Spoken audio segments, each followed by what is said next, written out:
Comment? I just have one. Alderman Bostick. Is there any potential tenants for those retail spaces that you have available yet? Until now, no, sir. None, okay. Mayor.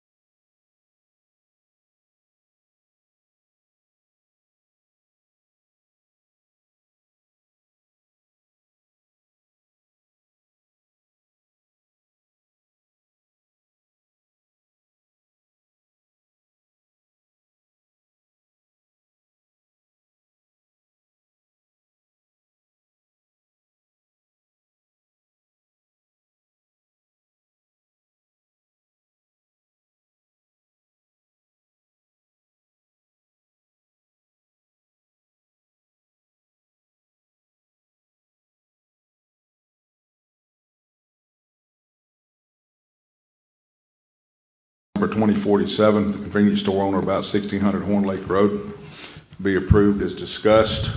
With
That's all. Anyone have any questions or comments? Anyone?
We're not doing anything like that. We're just the event center that's going to be subleasing it out.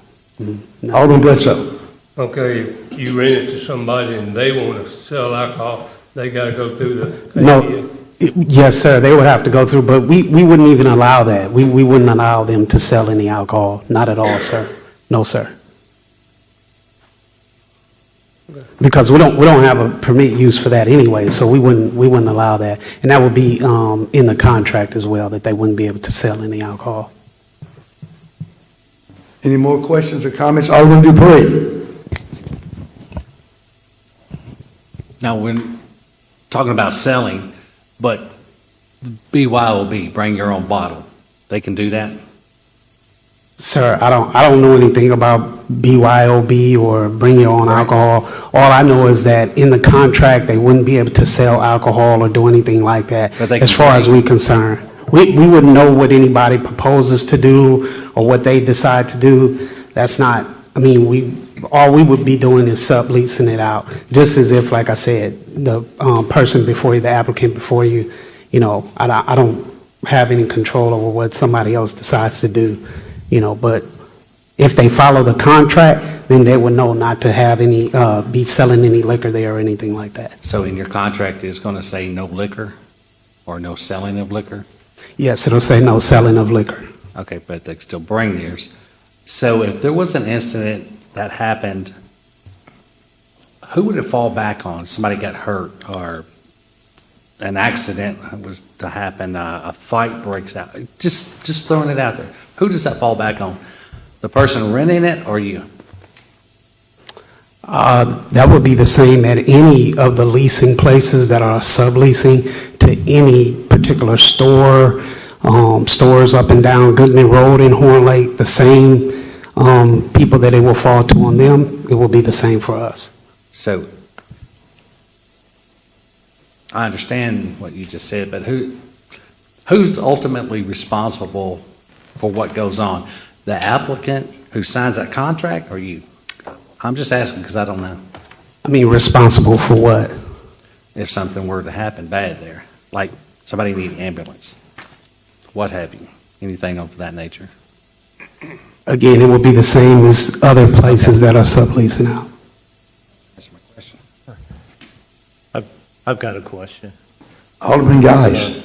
Are you requiring the people that are going to sublease it to have liability insurance or anything like that? I'm not familiar with this type of business, so I know when we rent out our city facilities, we require them to have insurance. Say there is an incident there, you guys could be civilly held liable too, because you guys are the one controlling that building and allowing people to rent. So, you guys accrue some liability as well, which, you want to definitely have yourself covered for. So, I don't know if you've thought about that or not. Yes, sir, that's already been thought about. That's actually a part of the contract. They'll have to have insurance. So, yeah, that's already built into the contract. Okay, thank you. Any more questions, I got a comments? comment. Alderman Young. Only comment I got is, in so many ways, I wish y'all would have applied for your liquor license to sell liquor and beer. That way we could hold y'all responsible for what happens in that building. I really wish you would, because somebody's going to be responsible. Well, nobody's going to be selling alcohol, so. That's not what I said, though. I wish you had your liquor license so I could hold you personally responsible for events in there. Any more questions or comments? Alderman Bostic. I know you're not going to be selling it there, but it will be served there, correctly? No, sir, we don't. I'm not talking about you, I'm talking about your tenants that rent the facility and have an event there. The last meeting that you were here, you told us they would have the option to set up a bar and serve wine or whatever at the event. So it will be served, but it will not be sold. No, it will not be sold. And at this point, sir, like I came at the beginning, I expressed to the board that we're looking at now not to even have that. So we're going to ask our applicants that come in not to even have that. Now, of course, as I think it was Mr. Debris had said, well, in a hypothetical situation, what if somebody brings, we can't control that. Oh, I understand, I understand. But in the contract, we'll have it where we're asking them not to sell that. Okay, so this actually, conditional use for an event center, we just need to leave the with liquor off of that. Yes, We need to sir. rewrite that. Is that correct, Chad? And it just be an event center with a potential part-time church? Yes, sir. And pop-ups or whatever you were talking about. So just take the liquor completely off of it, so that way we're done with that. If that suffices the board, yes, sir. Chad, can you rewrite that and be another case number, or will it be an amendment to this case? I would view it just as an amendment to this particular case, as opposed to start again and rehear it. Any more questions or comments? Yeah, Mayor. Alderman Johnson. Mr. Barr, would we be looking a little more closely now at the recommendations from the Planning Commission? Do we remember those? There were 4 recommendations initially that they had, which included no liquor and the time slot. Yes, they had some conditions.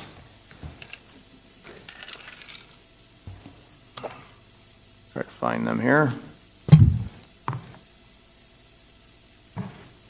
Well, one had to do about the serving of alcohol, but that Yeah, appears to so be, A we wouldn't do. would not be okay. applicable. The other one was hours of operation. They'd stated from 7 a.m. to 11 p.m., Sunday through Saturday, unless you want to alter that in some way, shape, or form. And then we had one as far as all federal, state, county, and city requirements shall be met in the development and in the operation of the facility.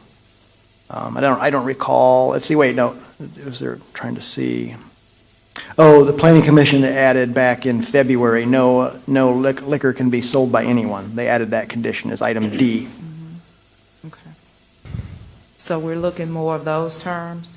Yes, those were the conditions, I believe, Okay. when they looked at it a few months ago. Okay. Mayor. Alderman Dupree. I want I'm sorry, you had another one? No, I'm done. I'm sorry. Thank you. to, like to ask Alderman Bostic, when you say no alcohol permitted, is that for them and the people who rent from him, or is it just him? Because that's for the facility, period. the facility period, They don't want to do no alcohol in their contract. He stated that they will not be serving any alcohol at either. all, period? Period, whatsoever. Okay, I just wanted That's- to clarify that, because if somebody's renting from them, could they bring it, or, them serving it? So we know that they're not going to serve it, but the people who are coming in, Right. like the bring your own bottle deal. Mhm, sure, So there's not even that, right? sure. You got it. Okay, I just want to clarify that. Alderman Klein. All right, so your contract to your leasers will state that no alcohol will be sold or served in your contract with them. They'll hold them accountable, all right? Yes, sir, as it is right now, yes. Sold or served, Mhm. okay. Now, again, as stated before, we can't control Right, people. We're not right. going to be at every event trying to monitor or police what people are doing, what they're bringing or not bringing. That's not up to us. We're just subleasing the facility out, and that'll be in the contract. Okay. Alderman Bledsoe. Okay, y'all won't handle the liquor. Okay, somebody shows up and they come in with a bottle of liquor. Who's responsible to say, hey, you got to leave, you can't have that liquor? Is that your security guy? Or are they just gonna go ahead and do their thing and hope nobody gets in trouble? Again, sir, I can't answer for hypothetical situations. People walk in, businesses with alcohol, and, I can't answer to that because I don't know. All I know is what our contract will say, what we have agreed to with the city, and again, we can't monitor and police every single person and what they do and why they do it and how they do it, but we'll try our best, again, to honor what we have here, honor what we have on our contract, and that'll be what it is. Anyone else? Yes, I want to ask you one quick one, please, sir. Yes, sir. Are y'all going to have security provided at each event, or will this be up to whoever rents the facility? Majority of our events will not require security. Like we stated before, these are just simply retirement parties, pop-up shops, meeting establishments for companies, and potentially a church. So we are not requiring security by any means. We are not, I would say, present ourselves as an establishment that actually needs security, especially since we are taking out the liquor portion. I know it seems like everybody's giving you a hard time, but please don't take it that way. You're familiar with the background on an event center not too many months ago and what happened. So that's why the board is being so minute. They want to make sure that everybody understands what's expected of y'all and what you expect from the city also. Did you have some comments, ma'am? Yes, just to clarify a few things with the event hall that was previously shut down. We are differentiated from those in a number of ways about how we carry ourselves, the audience that we are targeting, the hours of operation that we have, and how we promote ourselves. So we are not associated or plan on being associated with that type of establishment, if that helps. Okay. Alderman Klein. I'd like to ask Chief Rowell, what's his feelings on it with these criteria put in place? Alderman Klein, I would be much more open to it, taking the liquor out of the equation. That's where most of your issues stem from. But at the end of the day, it's y'all's decision to make at this point. Thank you, sir. I got one more question. Alderman Geis. I know you can't be there 24/7 micromanaging everything, but do you plan on going by, checking if there's an issue, tossing those people out and tell them you violated the contract, you got to go? Sure. As she stated earlier, I'm not sure what type of events that you think may happen, but we're looking at, again, as she stated, retirement parties, birthday celebrations, wedding rehearsal, police retirement celebrations, fire department celebrations, these types of events. So again, we're not looking to have that. If there was something and we heard about it, or we were, it was brought to our attention, surely we would address it immediately. But again, we're not looking to have any type of events that may have, You're hoping not to attract that. Right, not to attract that type of stuff. Okay. Thank you. Any more discussion? Alderman Dupree. Would you be willing to put in your contract where it would state no alcohol consumed in this business? No, sir. We're just going to have in there that we're not selling the alcohol, and we don't want people to provide alcohol.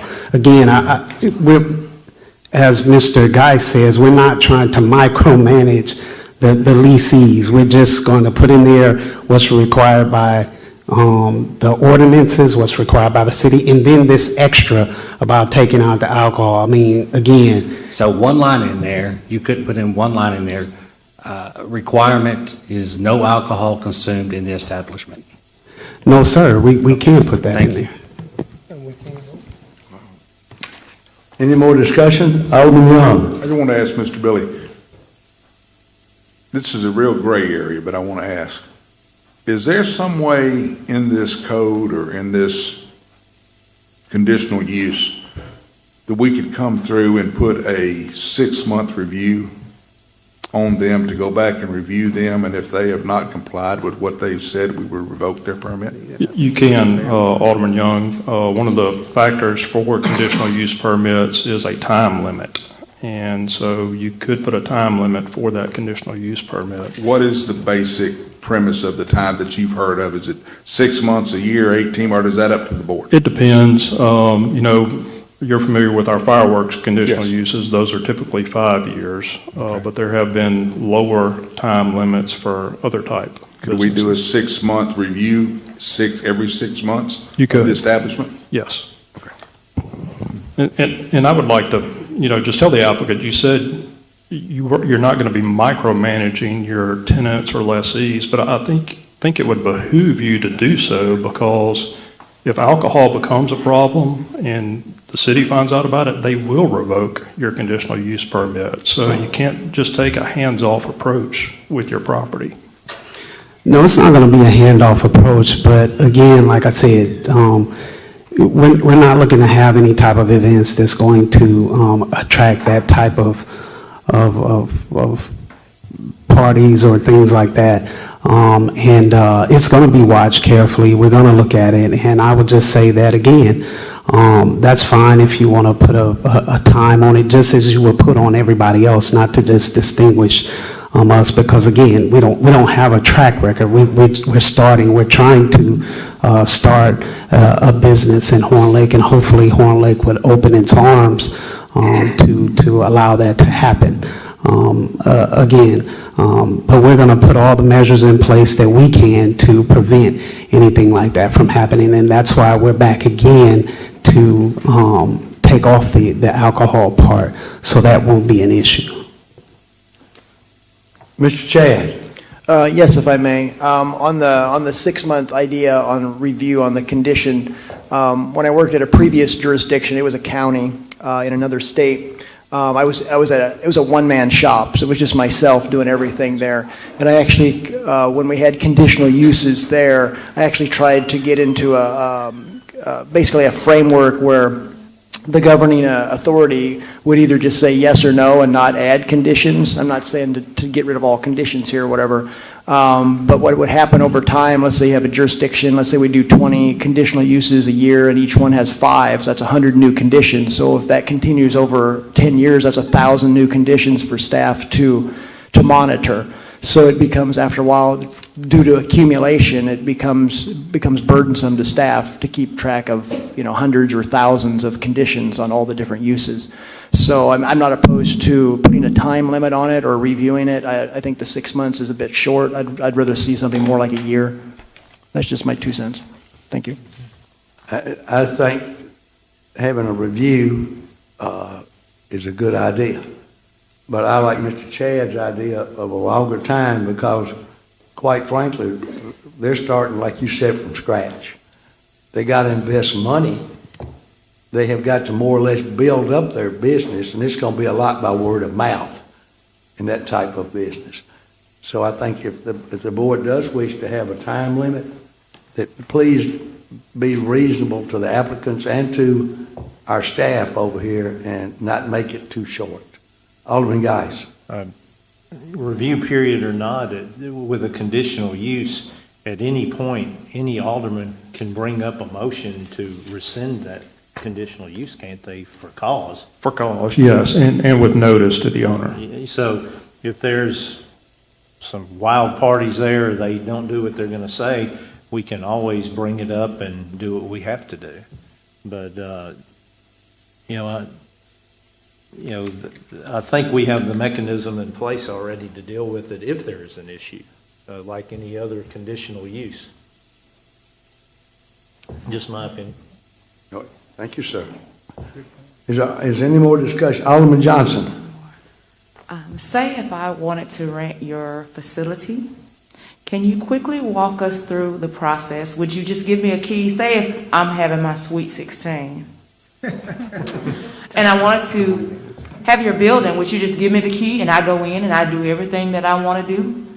Or is there a process for this? Sure, there's a process, and it's a scrutiny process. Of course, any applicant or person that would want to come would, of course, contact us at first, and then we would sit down with them and sort of have like an interview, and also they would fill out an application. And on that application, we would explain everything to them within the application, so they would know, which is basically the application will be the contract, which they would know all the conditions that they would have to meet.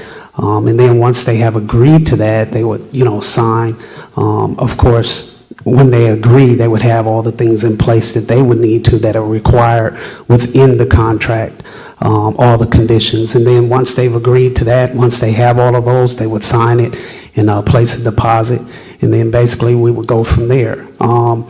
As far as on our end, what we would do is, if this is just a simple birthday party or something like that, we would, of course, try to look up and see if we could do any type of background thing, if we need to. And that would be part of our administrative thing, just to make sure that, again, this is not some wild party or anything like that. But as stated before, and as stated by my colleague here, we're not looking to attract anything where we would have to do any type of deep dive into looking at backgrounds or anything like that. Again, we're looking to have business meeting parties, retirement parties, birthday celebrations, things of that nature.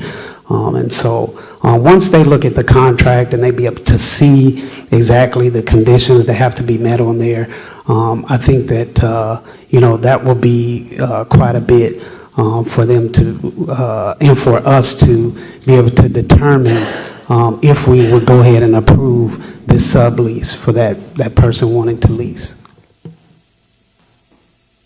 Are there any more questions or comments? Do we have a motion, please? Mayor, Alderman Johnson. I'd like to motion that we accept the conditional use by Ms. Janice Willis for an event center without liquor and a potential part-time church at 1426 Nell Road West. Did you want to include the hours also, Alderman? Let me find the hours. What were they? I don't have The them hours handy. of 7 to operation 11. from 7 a.m. to 11 p.m. Yes. We have a motion by Alderman Johnson. Do we have a second? Second, Second by Alderman Geis. Do we have any discussion? Mayor. Alderman Geis. I think we need to clarify no serving or selling of liquor, and that they would be required, the people renting the facility would be required to have the liability insurance, like he mentioned would already be in the contract. Would you like to include that in your motion? Yes, sir. No serving or sale of liquor, and the applicant must include insurance. Well, I know what the gentleman's talking about. You go to plenty of events, you can go to a football game, somebody's got a half pint stuck in their pocket. You can't watch every one of them, but that's a good thing. Are you comfortable with your second? Yes, sir. All right, is there any more discussion? One thing, Mayor. Alderman Dupree. So I want to go back to, just to clarify, if you guys sell rent to somebody who is having a party and something kicks off and the police is called, then we can come back and say, hey, this is not in the conditional use of this facility, and we can revise that then, right? Or revisit this. Right, Mr. Billy? Correct. You could revoke their conditional use permit. So that goes back to the line in your contract to protect you. No alcohol consumed, because it's going to be coming back on you. So one call, that's all. Mr. Billy, do you want to have something to say? I'll defer. Alderman Young? Alderman Young. Your insurance, what is your minimum for your liability insurance that you're going to require? We'll have to get back with you on that. You have to get back with me on it. You haven't thought about that? I didn't say we didn't think about it. I just said we have to get back because we have to see different size of people in different terms have to have different insurance amounts. And so we have to look back and see exactly what we would have to require for that for each applicant. I would think your minimum would have to be $1 million. And that may be correct, but again, we have to go back and I would like to revisit put that that. in the motion if we could, sir. Did you wish to include that in your motion? Now, I'm unsure of what the requirements are for that, so I'm a little skeptical on putting that in there. And I'm sure the applicants have probably researched that, but with us going back and forth, they probably hadn't exactly nailed this down at this point, in my opinion. So, no, I don't want to include that in my motion. Your second still stand, Alderman Geis. Yes, sir. Alderman Bledsoe. When we do events at the park, we have to have $1 million insurance. When they have wrestling or something out of the ordinary, that's the main thing, isn't it, Drew? Yes, sir, it's $1 million. I think it's just a written thing for the city, kind of protect everybody. Is that the norm? Of course, $1 million ain't much now. So for poor folks. I think the board just wants to make sure that y'all are adequately covered if something happens, because it'd be your business. Because I think if something happened at that, they couldn't sue the city, could they, Mr. Billy? Well, Mayor, plaintiff's lawyers can sue anybody they want, so I couldn't say that. The city should not have any exposure. True lawyer talk. Thank you, sir. All right. Any more comments? Good comment, Mr. Billy. Mayor, one thing that was discussed that was not included in the motion or the amended motion was a time limit or a review time for the conditional use permit. So that needs to be included if we're going to require it. Thank you, sir. I think Alderman Young wanted one. Alderman Geis says it's built into the system. Yeah. So I don't know, did you want to include one in your motion? Mr. Barber, would 1 year be feasible? And I know we're making the decision, but you have to do the legwork on this.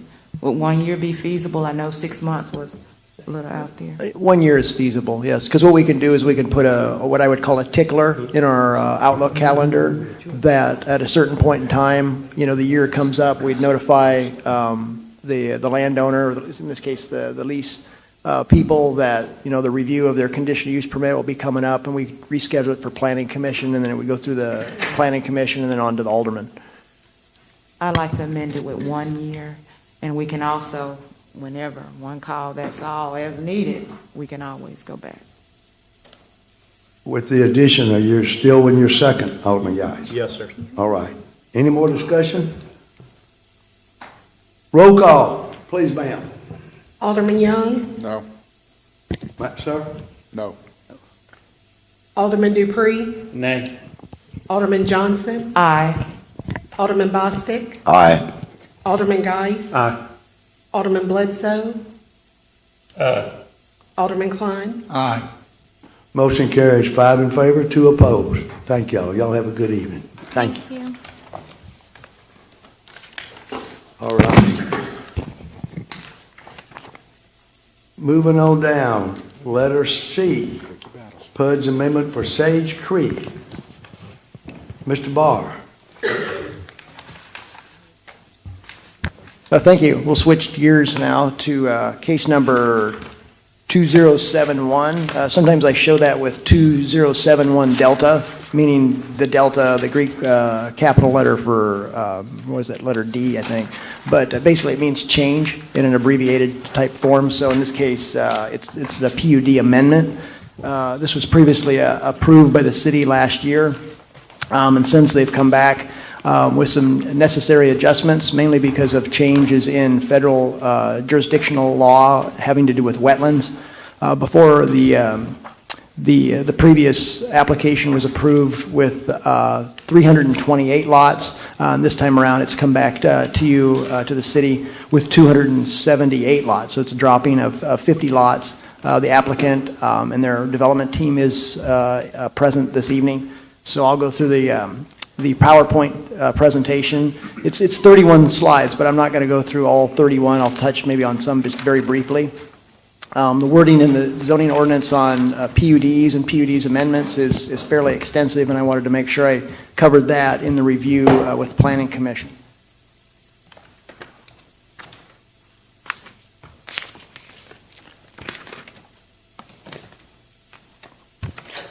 So we have a request for a planned unit development amendment, planned unit development, PUD for short. named Sage Creek for 3 properties located approximately at 5070 Goodman Road West. That address is unassigned. It tries to help give a person a location in the west part of town of where it's approximately located at. And the request is by PFMT Holdings, LLC, which is the landowner and developer, and WH Porter Consultants, PLLC, which is the planning/site engineer, consisting of 148.27 acres, plus or minus, for 278 single-family lots of various sizes, and 71.86, plus or minus, acres for common open space. Next slide.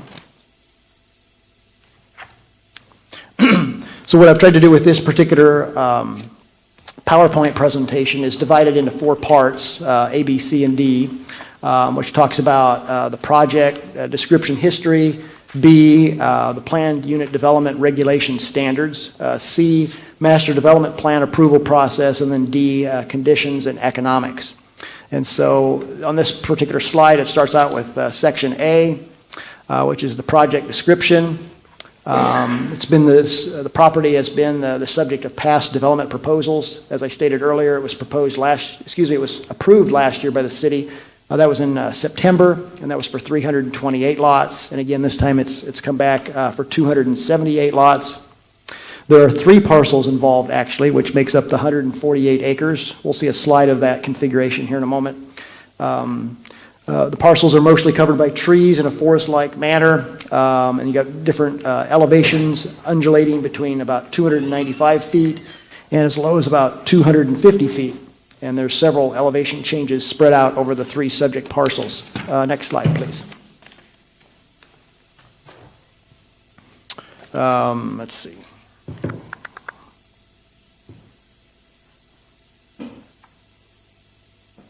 The lot size, I'm skipping down to number 9 here on this slide. Lot sizes range from 7,500 square feet to 24,200 square feet. What's proposed is a minimum of 1,800 square feet for the house sizes, and that was one of the conditions that the Planning Commission added to the recommendation of approval.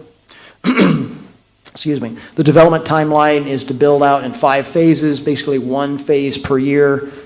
Starting in 2022 through, that would be through 27. I got 2024, but I don't know why I put that there. Number 12, I stated earlier, they're coming back because of change in federal jurisdictions on wetlands. Electrical service is Entergy Mississippi. Gas service is Atmos Energy. Next slide, please.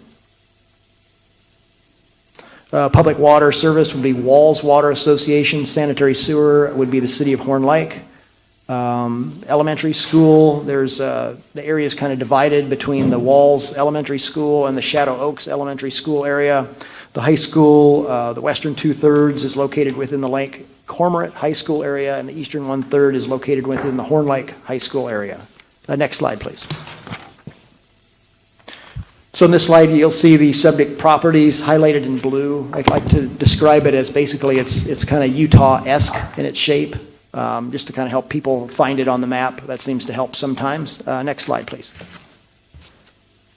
So here we have a kind of a site analysis as proposed and provided by the applicant. You can see some of the low areas indicated with the blue, some of the ridge lines with the hatched in the kind of the gold color. And so on this particular slide, north is to the right. It's pointing to the right there, or whatever. Next slide, please. This one here is basically showing the conceptual development plan. We're showing the layout of the 278 lots with the wetlands area being undisturbed per the jurisdictional change. They've got the main entrance point coming off Goodman Road, which would be on the south end of the subject properties. And then they're proposing 4 connection points with other subdivisions in the area. Obviously, some of them have not been developed as yet, but maybe in some time in the future. Next slide, please. This one here shows the proposed trails. There's an extensive trail system proposed in the common or open space areas. So I've highlighted those with the red arrows. Again, the property is on its side there, if you will. To the right is pointing to the north. Next slide. Some interesting things. This is going on to Part B of the Planned Unit Development Regulation Standards as found in the zoning ordinances. I'm going to skip down to the bottom there where it's in the blue. But the PUD is actually that the use of the PUD district can be provided in the city with the exception of the following. It can't be applied for public uses, estate, residential, or for low density residential type land uses. What's proposed is an overall density of 1.87 dwelling units per acre. Staff's analysis on that is based from the city ordinance. It lists or defines a low-density residential district as ranging from a density of 1.5 to 2.9 dwelling units per acre. So this falls within that range, actually on the lower side. So from a technical analysis, it shouldn't be allowed. But staff would urge the applicant, developer to request an exception from this range. The reason for this is because so much of the area is being designated as open space. In my previous experiences, other places, if you saw a subdivision and it was a PUD form, you might get 15, 20, 25, maybe 30% designated as open space. In this case, where it's almost at 50%, when you apply that for the development as a whole, it's lowering the density. Therefore, that's why it's driving that number down. Next slide, please. So there's several things here. Probably just not going to touch on this particular slide unless there's a question on it. But there's several things in the PUD development regulation standards that are listed. I'll just go on to the next slide unless you have any questions. You want to revisit that slide. Next slide, please. Okay, there we go. Thank you. So yeah, what's proposed here is 278 single-family lots with no commercial element. And nearly half of the development being proposed is common open space. Amenities are planned for the development, including trails, shelters, benches, and playgrounds, architectural elements, including fencing and certain aspects to the houses themselves. Hopefully you had a chance. The applicant did provide this nice booklet that describes a lot of the things what I'm putting in the PowerPoint here tonight. It's been very helpful to staff, and the Planning Commission really liked what was provided by the applicant there. So staff's opinion is it appears the development would add value to the area and to the city, and it would be it would be served by adequate public water and water services. Next slide.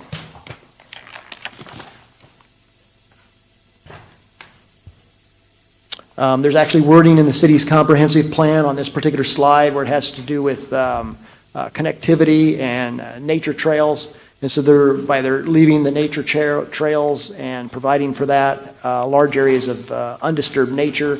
But that fits very well with the city's comprehensive plan, Part 5, the goals and objectives, page 11, which states that it basically encourages that type of thing to be part of developments and then for developments to be linked together. And so this is a way to accomplish that. So that appears to be consistent with the public interest of the comprehensive plan. Next slide, please. So we get into Part C. This is about the master development plan. So I'm going to go down to number 2 here on this particular slide.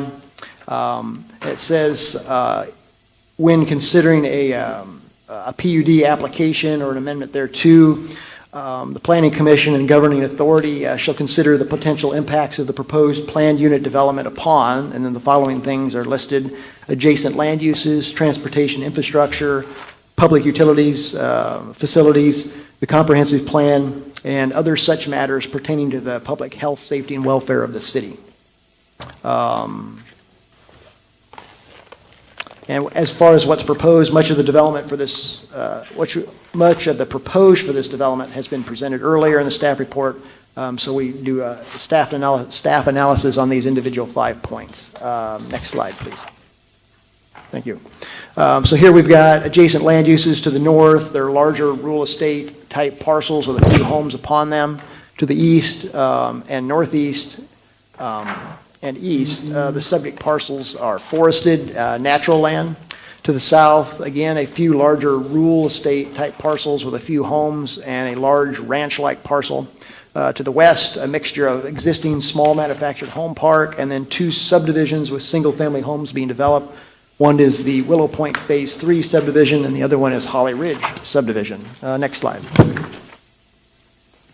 Going on to the transportation infrastructure, it's proposed to be served by a system of paved roads having 50 feet of road right-of-way width and 31 feet of width between curb backs. As I stated earlier, the main entrance point would be off Goodman Road, which consists of 5 lanes. It's paved road, 2 lanes westbound, 2 lanes eastbound with a center turning lane. And it's also proposed to connect Willow Point Phase 3 and then also and Holly Ridge subdivision. Those are located west of the proposed development site. This is really good for connectivity reasons. And then there would be 3 roads, if you will call them like stub outs, to theoretically connect developments to the north, northeast, and east of this development as time would allow. Next slide, please. This has to do with public utilities and facilities. And I stated earlier it would be served by public utilities for like sanitary sewer and public water. Next slide, please. Okay. This one here has to deal with the comprehensive plan, and there's some wording in the comprehensive plan which supports as far as what's provided, so that's excellent. So the objective number 4, ranging on pages 8 through 11 of the plan, states an objective, to accommodate a range of housing choices, including types and process balanced and in harmony with existing residential neighborhoods. The city approved in December of last year a subdivision plat for Baker's Estates, which that's located northwest of the development area. The smallest lots in that development of 83 lots were about 20,000 square feet, with many towards an acre or more to allow for larger housing units. For example, houses larger than 2,000 square feet. With this development, about 78% or 216 of the lots would be between 7,500 and 11,000 square feet, and this gives the city market flexibility as far as what's being offered for buyers of new homes within the city. Next slide, please.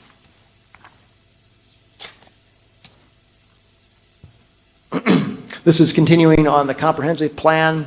They've got an objective called number 7. It's from page 8. And this is to restrict higher density residential and multifamily development to approved planned unit development. So I touched on this earlier.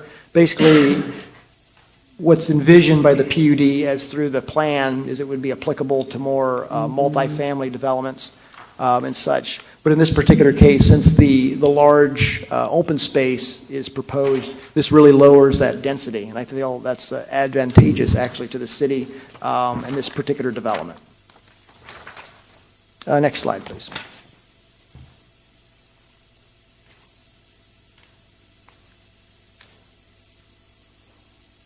Again, there's more objectives here from the plan that talks about connectivity and linking together residential developments. And so what's proposed is doing that. There's also the feature with the provided trail system, or what's proposed is that could link into other parts of the city as it develops into a trail system. So that's advantageous. Next slide, please.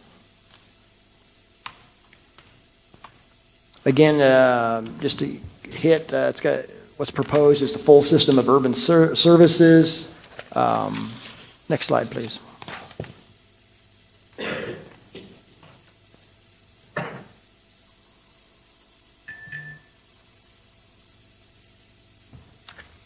This one here is also from the comprehensive plan. It says objective number 4 is from page 14, to assist neighborhood associations in their efforts to improve their neighborhoods. This particular item is touched on by staff because we're aware that there's some subdivisions in town that where properties haven't been maintained, where they were designated as either common space or open space, and therefore they went to tax sale, and now they're owned by single individuals that have bought them. And so that's led to some enforcement issues, cutting grass, weeds, that sort of thing. And so one of the conditions placed upon the The recommendation from the Planning Commission is to make sure, as far as what's being proposed by the developer, is a good quality system to be able to maintain the open space that they're providing. Next slide, please. This one has to deal with, from the aspect of public health, safety, and welfare. It's proposed, as I said earlier, 31 feet of pavement for all internal public roads. I know in speaking with Chief Linville previously that they would like to see at least 30 feet of minimum pavement width, and that does meet that and exceeds it by a small amount. Chief Rowell, he'd stated earlier, way back in February, before this went to the Planning Commission, the proposal of posting speed limit signs of 20 mile an hour throughout the subdivision to keep the speeds down, basically as an attempt as traffic calming, to make it safer as a place to travel within the subdivision. Next slide, please. This has to do with the last part, which is conditions and economics. This slide is basically, it shows what the city approved with Sage Creek back in September of last year. So there were several things there that were added. I won't go into that now, but there were some things added. Next slide, please. What we've done here is, on this particular slide, is state that the city does have actually design standards for residential zoning districts, which the PUD district would be part of that. And so we've listed the architectural compatibility things. One of the things is the immediate vicinity shall include an area with the same zoning district and a 500 feet radius of the building site. So the only subdivision with the PUD type of zoning within 500 feet is to the west, and that's the, I believe it's the Willow Point subdivision. And when that was approved, there was no extra specifications by the city upon that particular development. Next slide. So here we just have the actual individual items from the single-family residential zoning district as far as architectural compatibility. These are things that are listed in there about roof pitch, roofing materials, landscaping, color schemes, all sorts of things, so that we already have that in our city system. Next slide.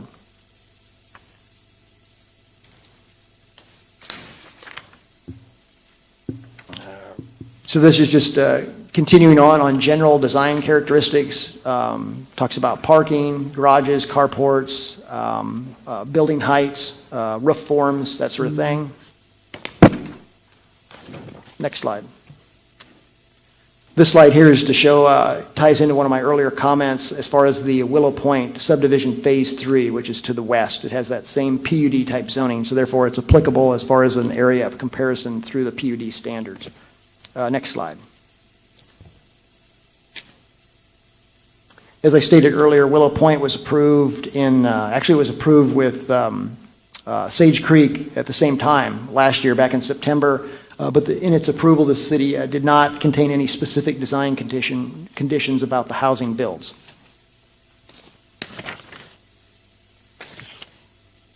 Next slide. So you see there, in the Planning Commission's approved motion to you, the recommendation was for approval of the request with 4 specific conditions.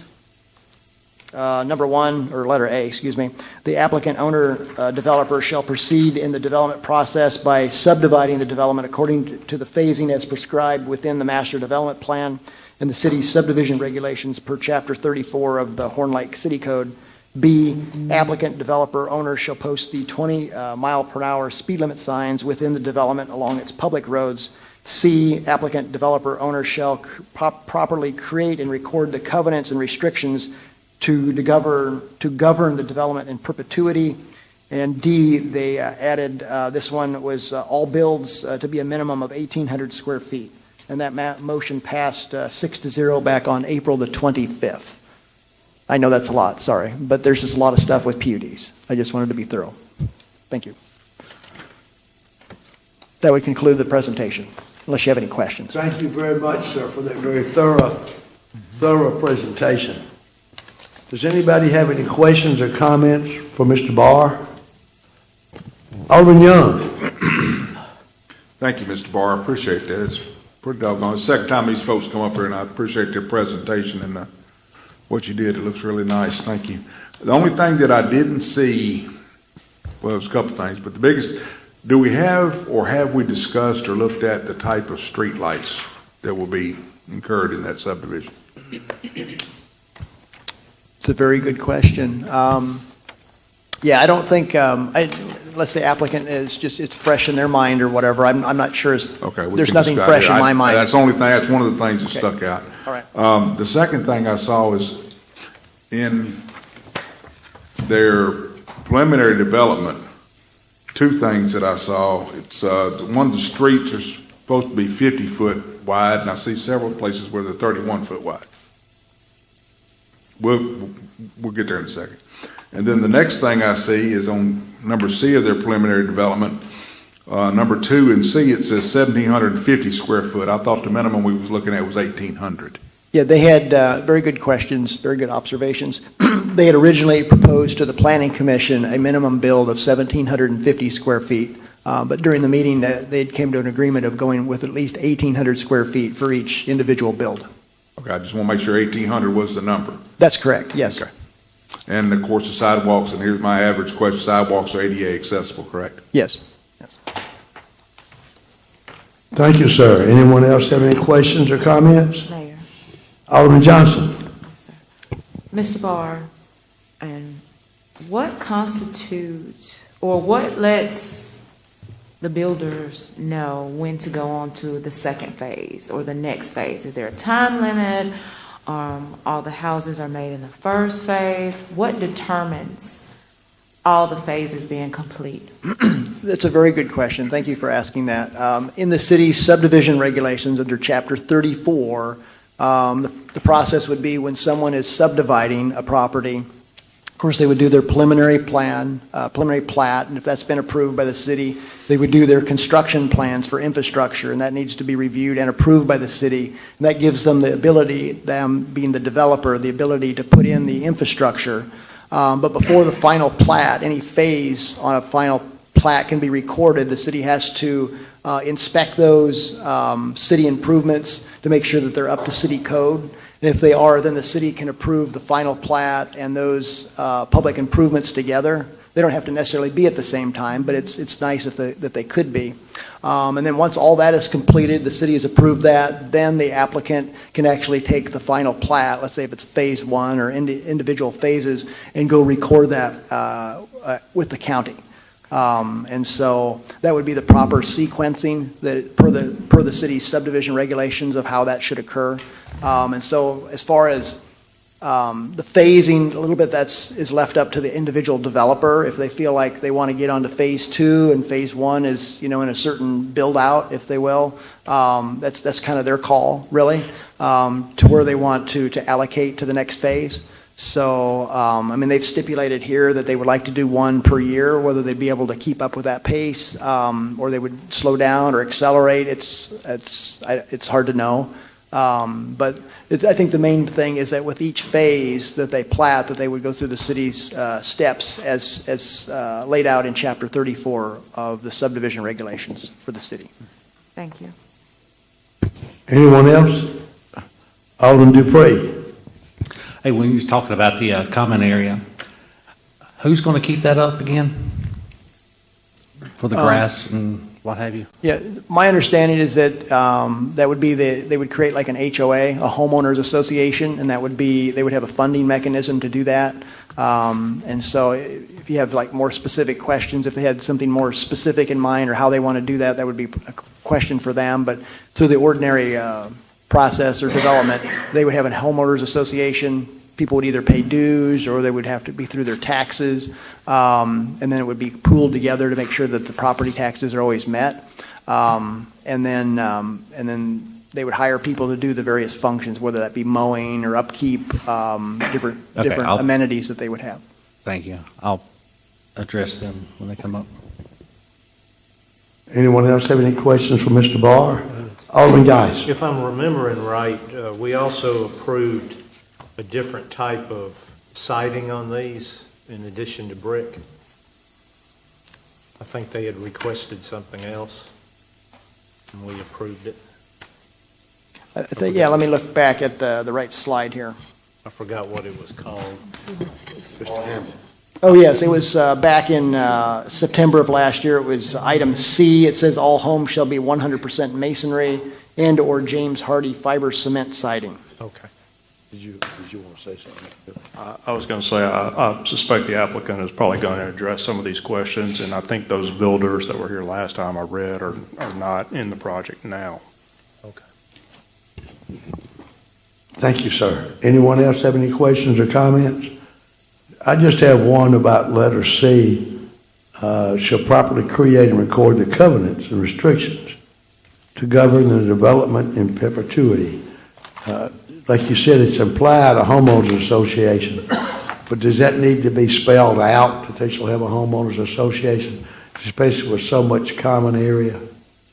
Very good question, Mr. Mayor. I think, if the board felt inclined, they could be specific on that it be done a particular way to help ensure that that's done correctly. Obviously, they need to submit for review by city staff the restrictions and covenants just to make sure that there's a certain quality there and there's not something, sometimes something will be in there that perhaps the city doesn't want to see or whatever.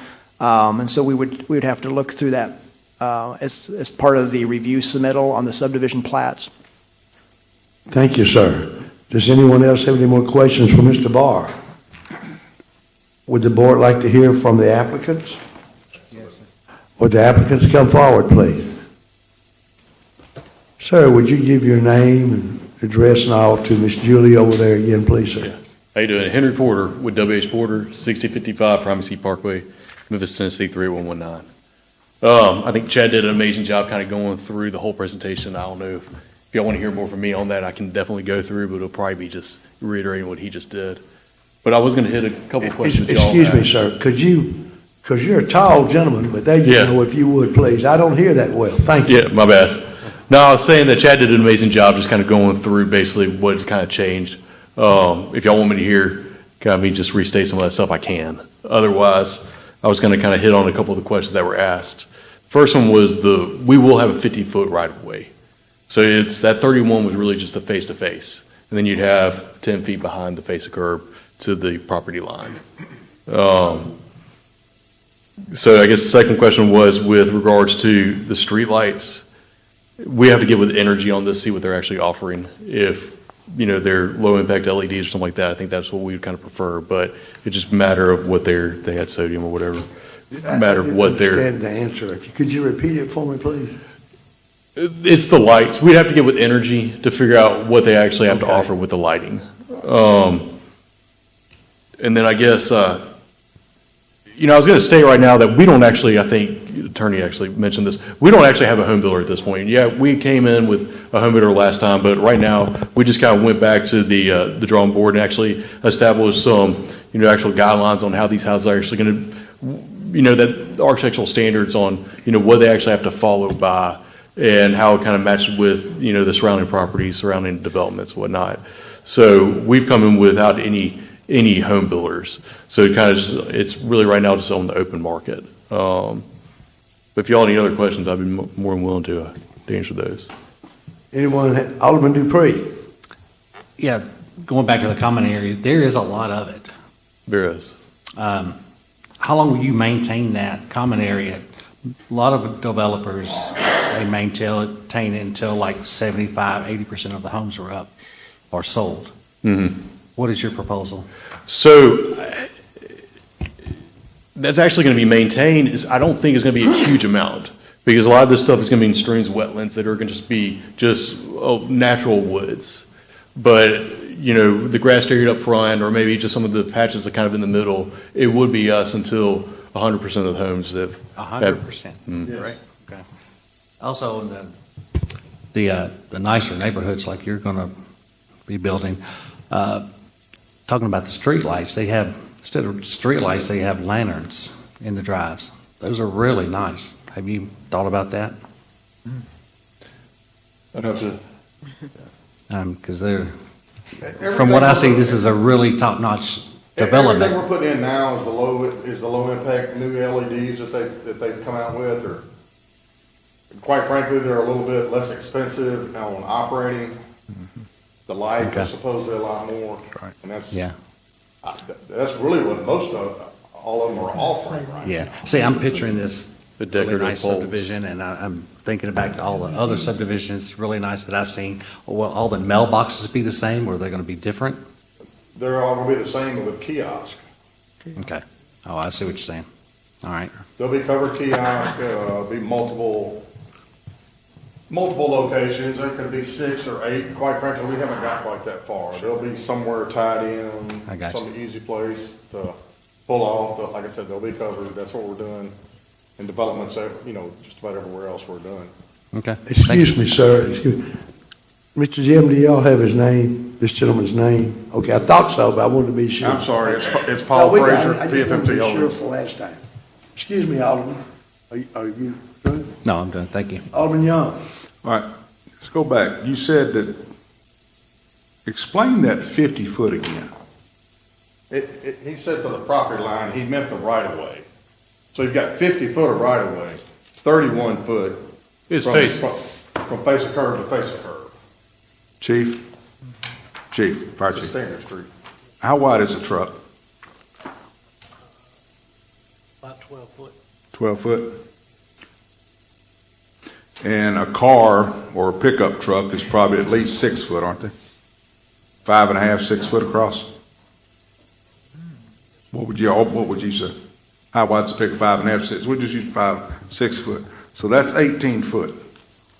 So if we put another one on the other side, a fire truck's not gonna be able to get down through there on 31 foot. Your truck's We're not- we're going through that now with subdivisions. They're standard streets. I mean, you're 31 feet face to face. Your truck's how wide? 12 foot wide. You open the doors on both sides of Yeah, that truck. they can't get out of them sometimes at seams because of the cars parked down both sides of the road. So I looked on here and I saw, I don't know, 10 or 12 spots where it said 31 foot wide. Then there's some spots that says 50 foot wide the streets are. No, it says street. It says street. It doesn't say easement. It doesn't say anything. It says 50 foot street, then it boils down to 31 Yeah, it's probably in the. on your drawings. It's probably the entrance where you're coming in. It's a little bit wider. in Well, there there's with one that the, runs right through the middle of it, says 50 foot all the way through. Yeah. And I understand the pinch for the land. I understand y'all got sabotaged in that. I understand that. No, honestly, I mean, a standard street is a 50 foot right of way. I mean, Okay.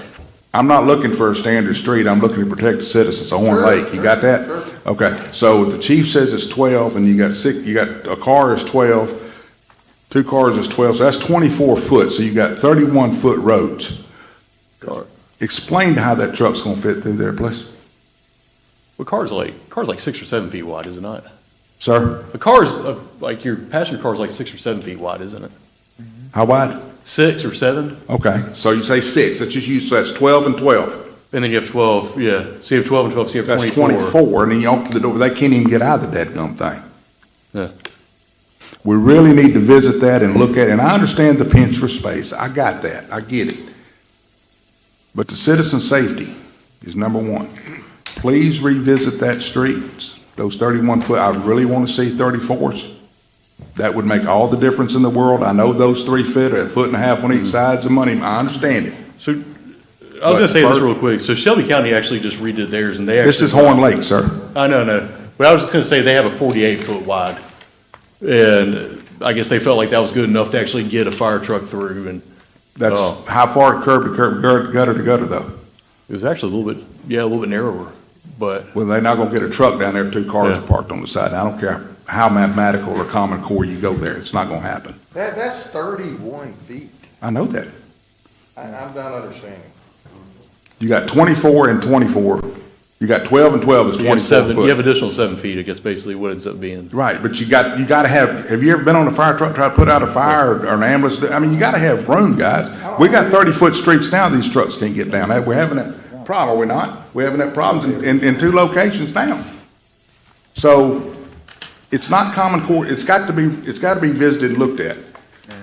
So please do that. Let's look at it. Please review that. I mean, even an extra foot on each side would be nice to make sure. And if you can't do that, I'll give you an out.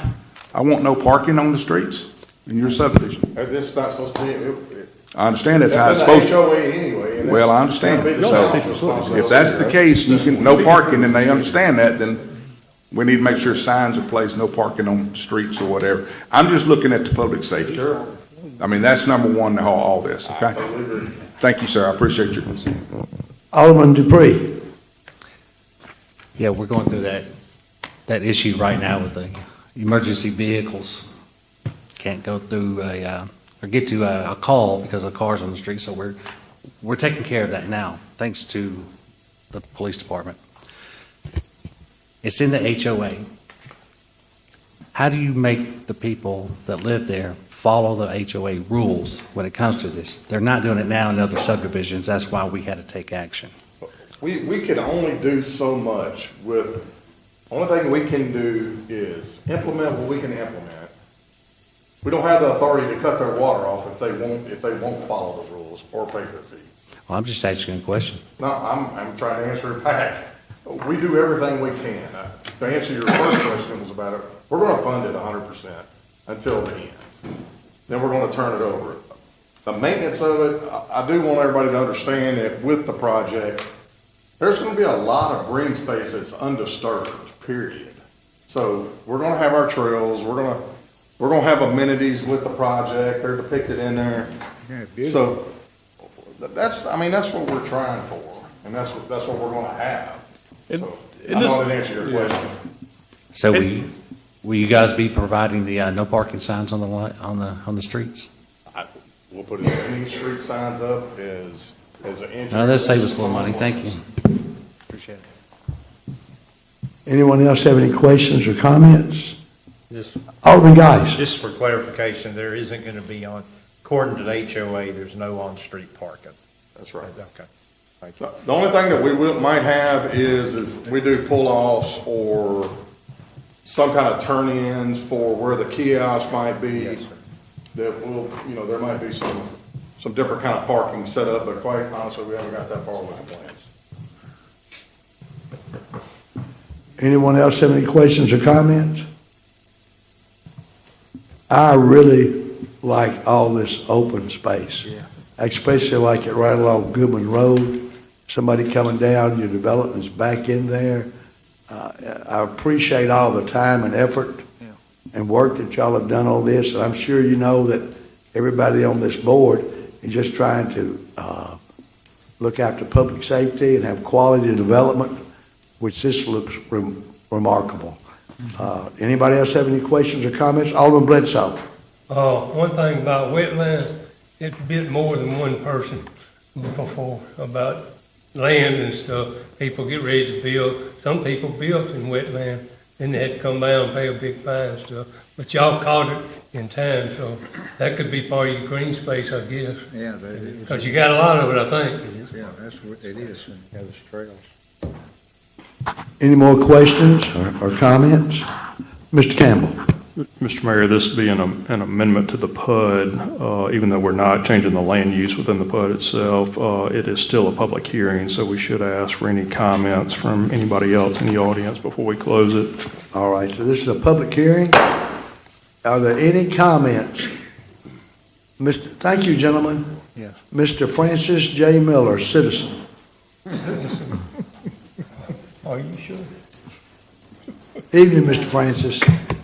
Good evening. My name is Francis J. Miller, and I am a voting citizen in the city of Horn Lake 14 years now, and I vote every time. I am so happy we finally got 1,800 square foot houses. Thank you. Thank you, Mr. Francis. Anyone have any questions for Mr. Francis? Is he gonna buy one of them? I don't know. I don't know. Anyone else have any comments? Anyone else? That being the case? We got one in the back. Oh, ma'am. Yes, ma'am.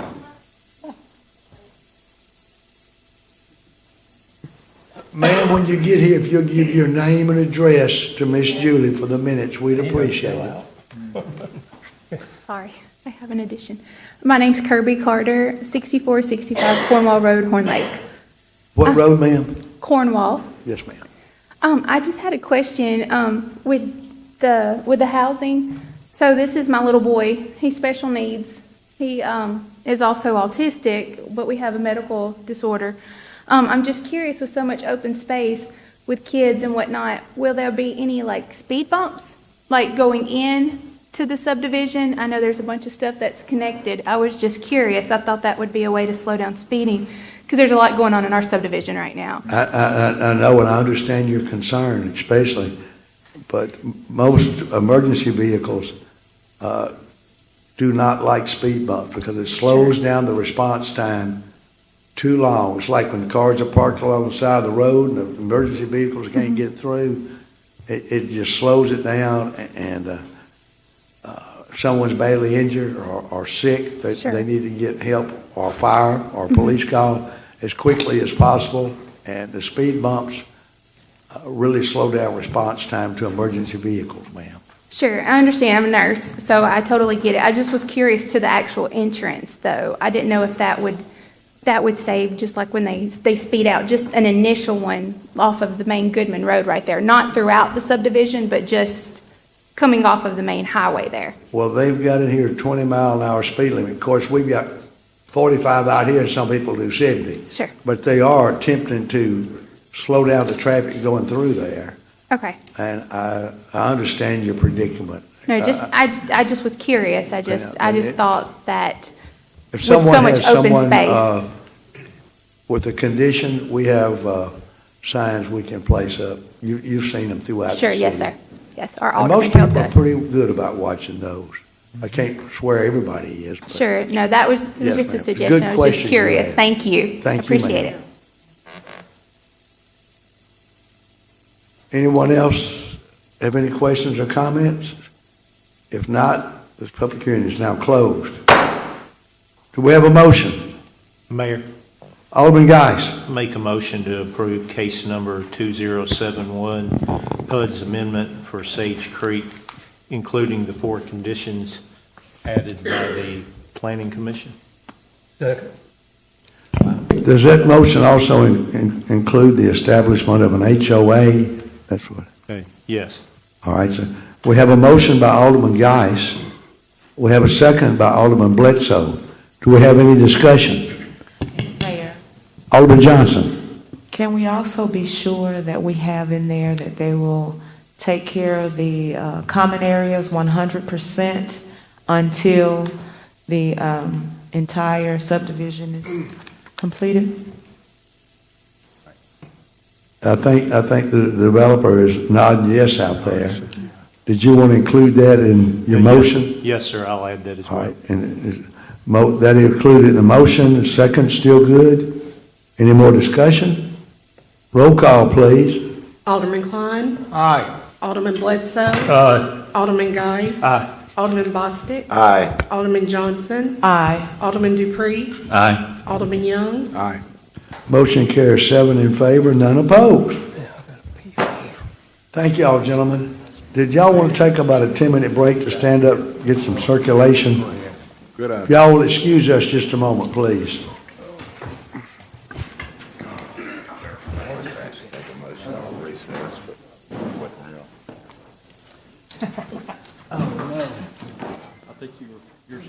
Hey, Jim, I just now seen that. I'll be thinking about asking that. Good job.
Pop them ears.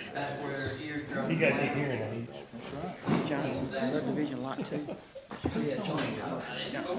No iron on the primaries are, just a earwax. And that's what I told him. I think his wife is the one who That's been a legitimate discussion for years. more than that. But I gotta go back up and read me and go do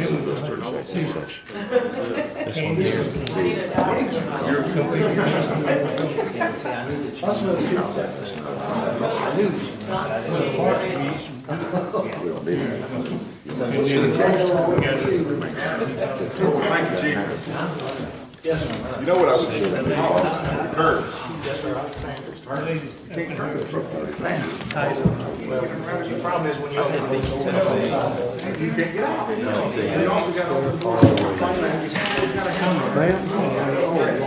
This would be a good event. I think so.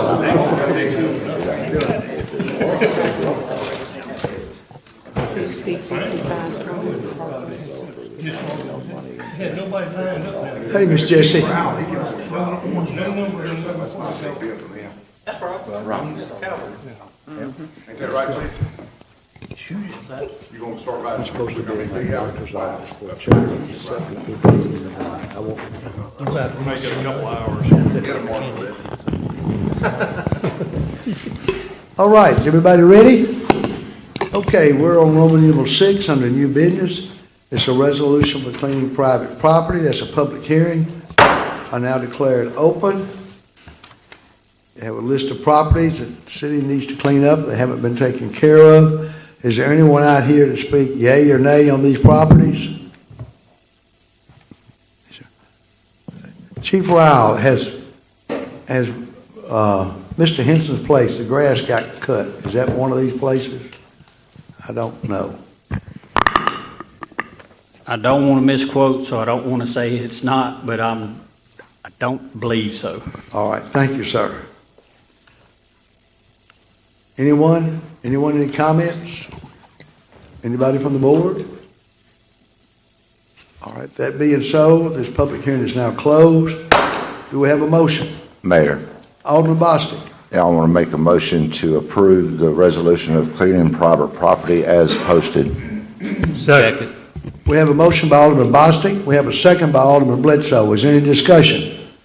Roll call, please. Alderman Young. Aye. Alderman Dupree. Aye. Alderman Johnson. Aye. Alderman Bostic. Aye.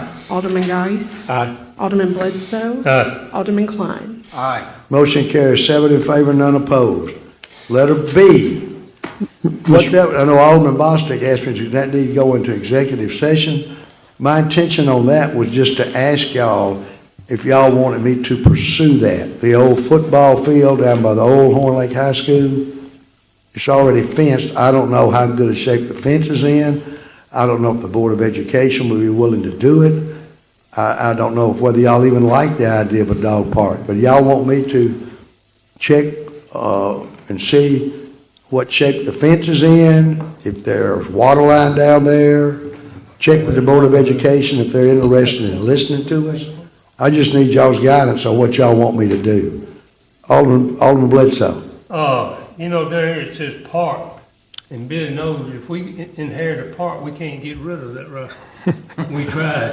So if you say park. No, I don't, no, we don't want a park. No. Hey, but it says park here, so. I know it. I guess you would call it that. Something else. Yeah, because we got about 16 of them. I know we have a dog park. It'd be ours just to take, if the board did wish to pursue it, and we did do it, we would have to maintain it while we had it, but it would not be our city property. We would have to keep it cut and maintained if we did use it as a dog park. Maybe a dog run. Maybe. Okay. Do y'all, I don't think we need a vote on this, do we, Mr. Billy? Mayor. Mr. Mayor, I think opinions may differ on it, so I don't know. Mayor. Alderman Geis. As you know, I'm not opposed to a dog park. Before I was elected, I came before the board trying to get one.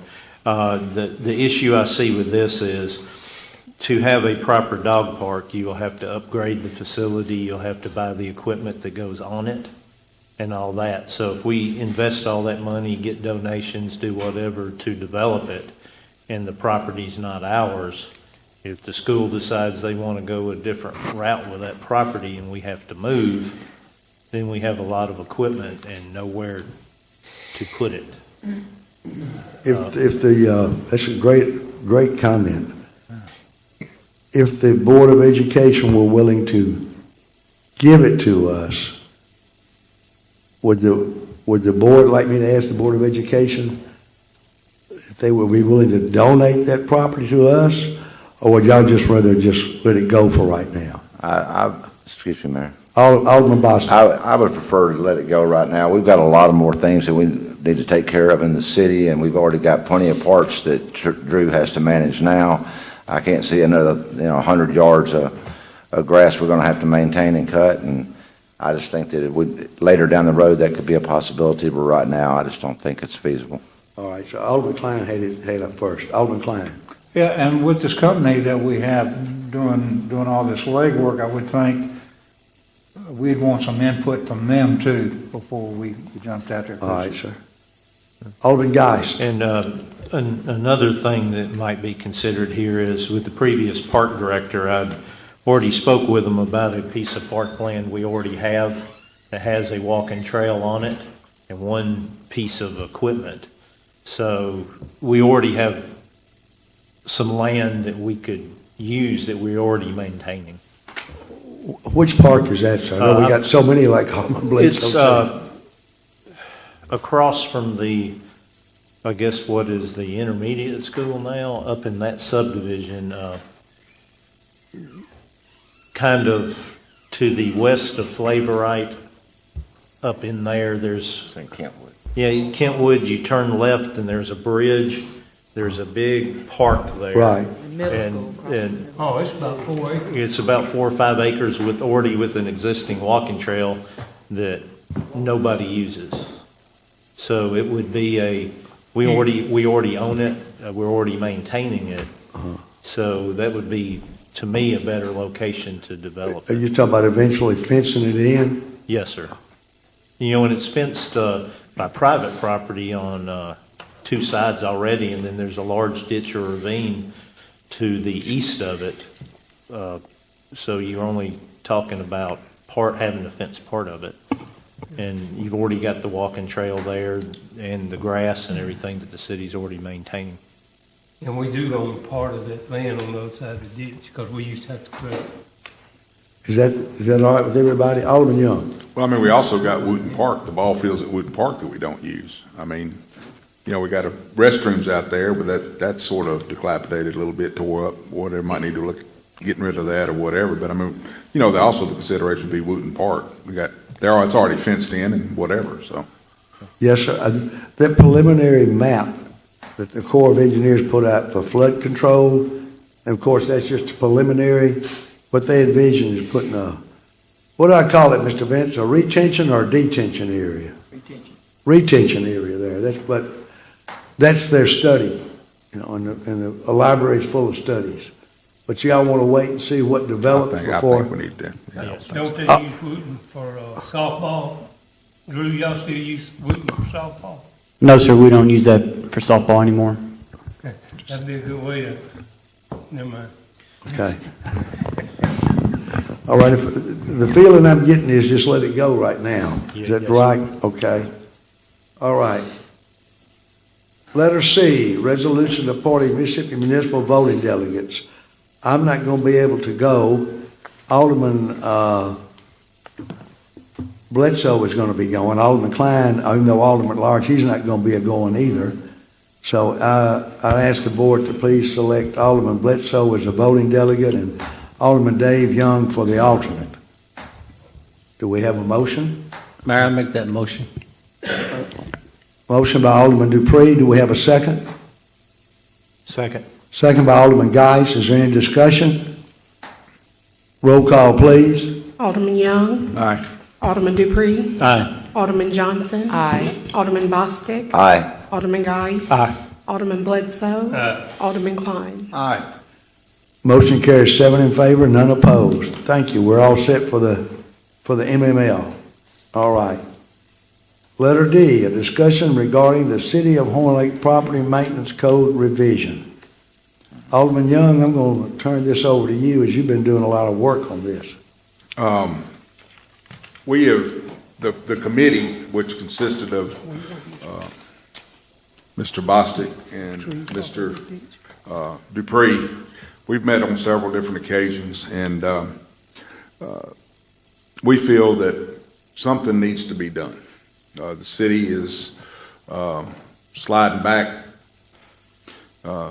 If the one thing that only comes out of our property maintenance code is to fix the fences that are in our neighborhoods, that would improve the city dramatically, just the fences.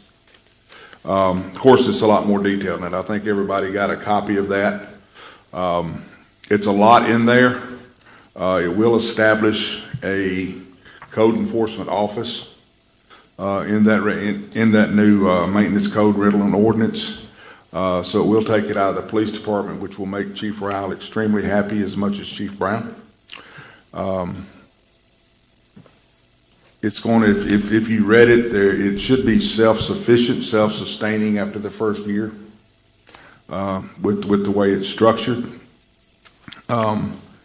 We've got to do something.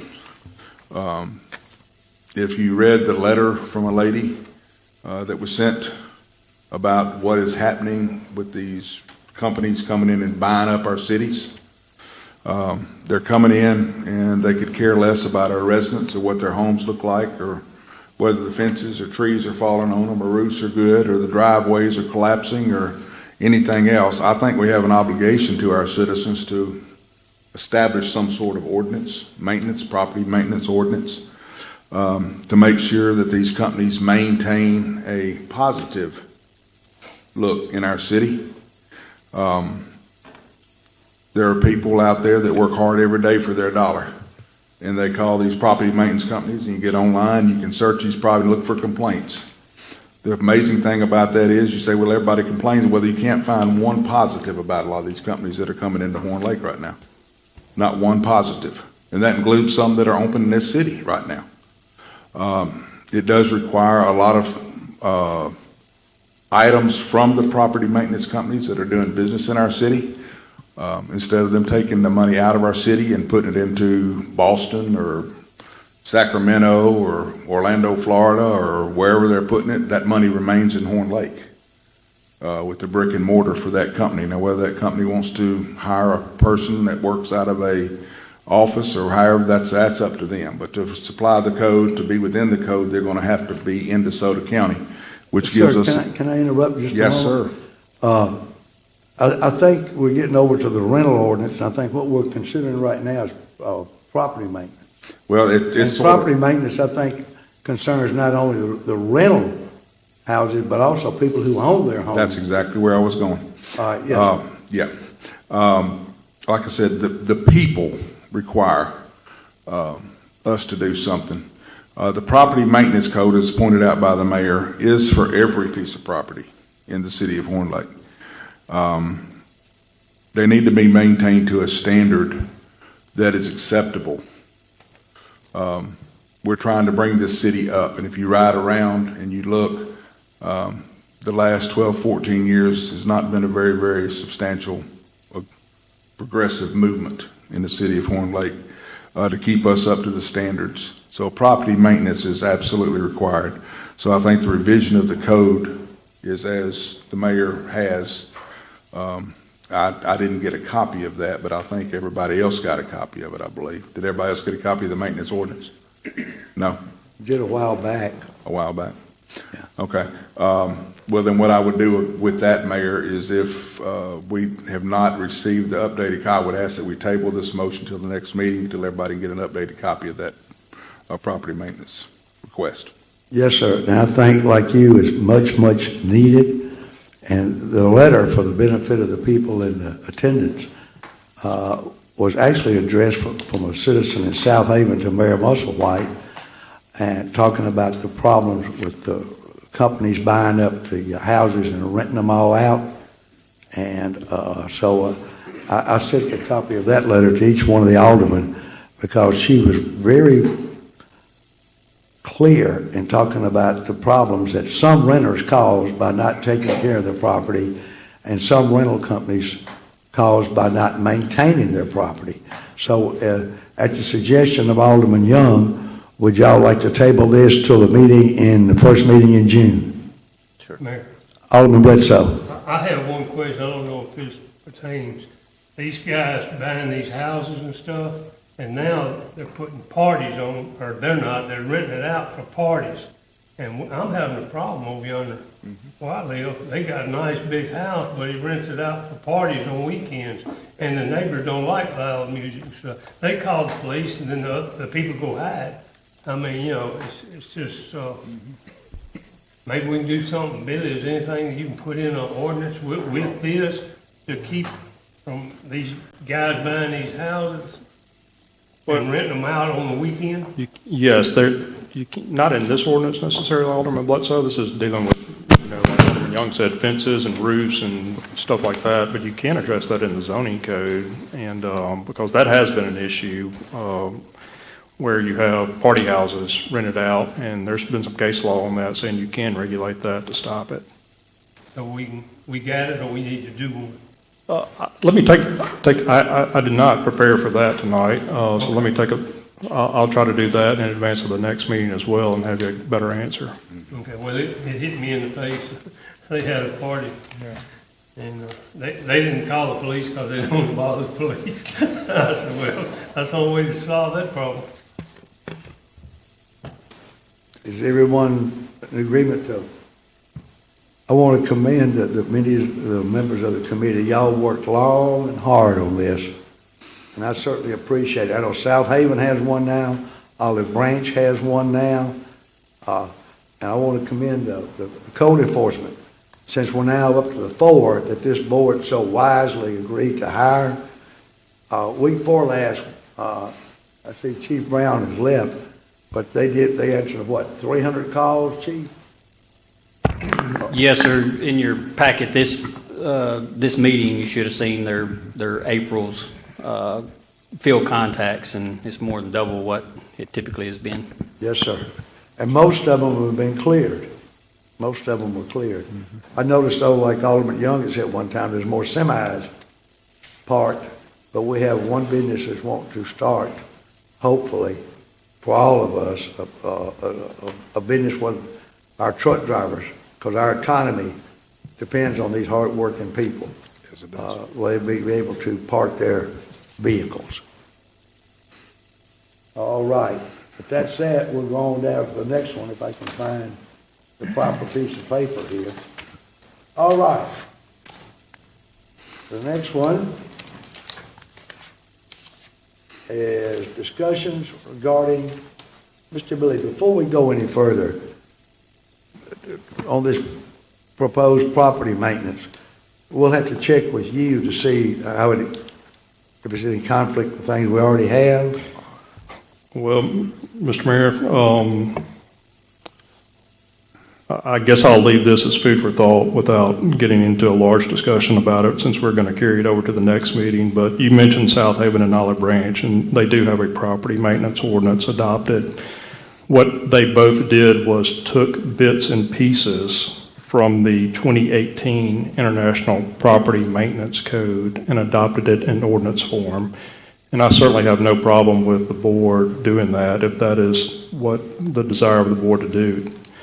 But what Horn Lake already has on the books is in 2021, when we adopted all of the international codes, we adopted the entire 2018 International Property Maintenance Code. That is about 65 pages long, that probably addresses every code issue that you can imagine. So that is already out there, can be enforced by the city if it chooses to do it that way. 65 pages? Yes, sir. All right. Yes, sir. They might want to consider kind of shortening it down a little bit. Pictures. Okay. Thank you, Mr. Campbell. Thank you so much. All right. So you kind of threw me off. Okay. All right. The next item, letter E, is discussion regarding the Horn Lake rental ordinance. And again, the committee has done a wonderful, wonderful work, hours and hours on this. And Alderman Young, if you don't mind, I'm going to give it to you again because you kind of touched on it before I interrupted you. I got ahead, so I apologize. No, I was getting ahead of myself. Everybody, I do believe, got a copy of the proposed ordinance that we're looking at for regarding rental homes in our area. Right now, Horn Lake is sitting somewhere around the 38.8% home in our city as rentals. That's above the national average, way above. Talked to some people and they say, well, I thought it would be more like 50 or 60%. That's 38.8 is the last thing I know. And in some wards, the number of that will be higher than in other wards. The ordinance, like I said, would develop a code enforcement office with a supervisor in the code, and y'all all have read it. It needs to be implemented. We need to bring it to tuition. If there's adjustments that we need to make on it, we can certainly do that. I have no problem with that.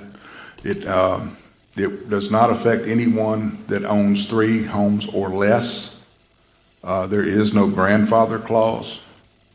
I would look at what I would suggest, and this is just me suggesting, is that if we do adopt this tonight, that we do not phase it in until the 1st of October, something like that, to give us plenty of time to contact all the rental agencies and explain to them the new ordinances and get them a copy of it so they would know how they're going to have to comply. We don't just need to jump on their back and ride them like, a wet mule or whatever.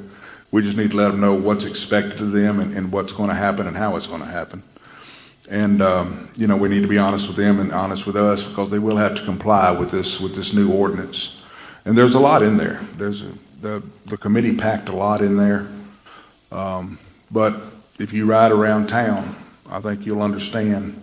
You can go line by line in that ordinance and see exactly where that ordinance came from.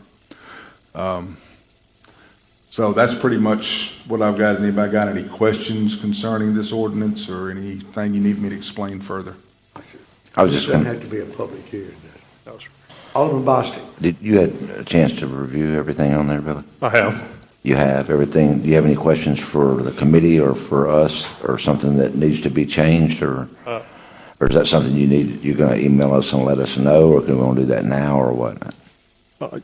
Alderman Bostic, you can see my blue markups here, so I did have some questions and markups on it, but I don't intend to go line by line tonight through it. But I have like 2 main questions to try to maybe clear up tonight. One of the things that the ordinance says it is to address, and it lists some things. It says repairs to exterior of homes, when lawns must be cut, vehicle requires removal, trees or bushes require trimming, replacement of fencing, excessive trash removal, roofing issues, including cosmetic and replacement. So my general question is, if those are the things that you're trying to target, why can't you do that in a property maintenance ordinance that we're going to discuss at the next meeting or that we briefly discussed previously? You can certainly put that in a property maintenance agreement, which would include also the property owners, not just the rental accord. If you'll notice the line above that starts that premise, it says the alderman and the code enforcement have the ability to, but not limited to. So we're not limited to those items. Those are just examples of the items that the code enforcement will be enforcing. So are there other things that you're going to target or you're attempting to target with rental properties that don't pertain to the exterior of the house? We will not be targeting anything interior. We will not be inspections interior. The fire department, if they want to put a smoke detector in there, that's up to the fire department. Ours will be extremely condensed strictly on the exterior of the home. In my personal opinion and the evidence that I've looked at and people I've talked to, a lot of property owners do not want to uphold the exterior of their home or keep it clean, because they don't want us to get reassessed, so they don't have to pay more property taxes. Well, those days I hope are gone. So I would think that the list that you just read there would only be a small, I mean, there's a lot of things that would be looked at, and it would be up to the code enforcement office, the code enforcement officer, or anybody on this board, or the police department, or whatever, if they see an issue, or the fire department see, I mean, you know, somebody's burning outside in their backyard, burning a tree or burning limbs, you know, that's code enforcement sees that, that's certainly a fire department issue. So, you know, it's a pretty broad spectrum, of course, of what we have in that 65 pages I haven't read, but I would think it would be included in that. That's my point, isn't it going to be addressed in a property maintenance ordinance somewhere? I would think we need the name rental property in there, not just property maintenance. I feel that we strictly need to target rental properties and the lack of maintenance from their ownership.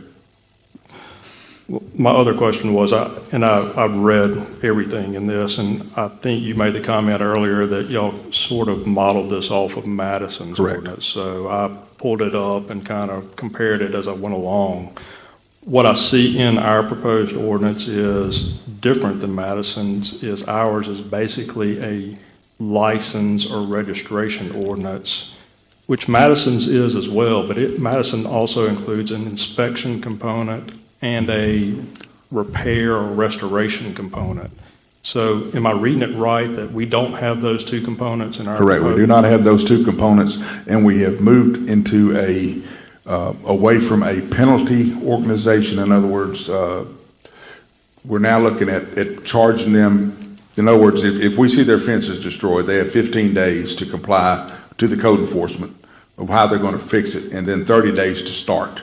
And if after that 30 days they do not, they'll be charged $50 a day penalty.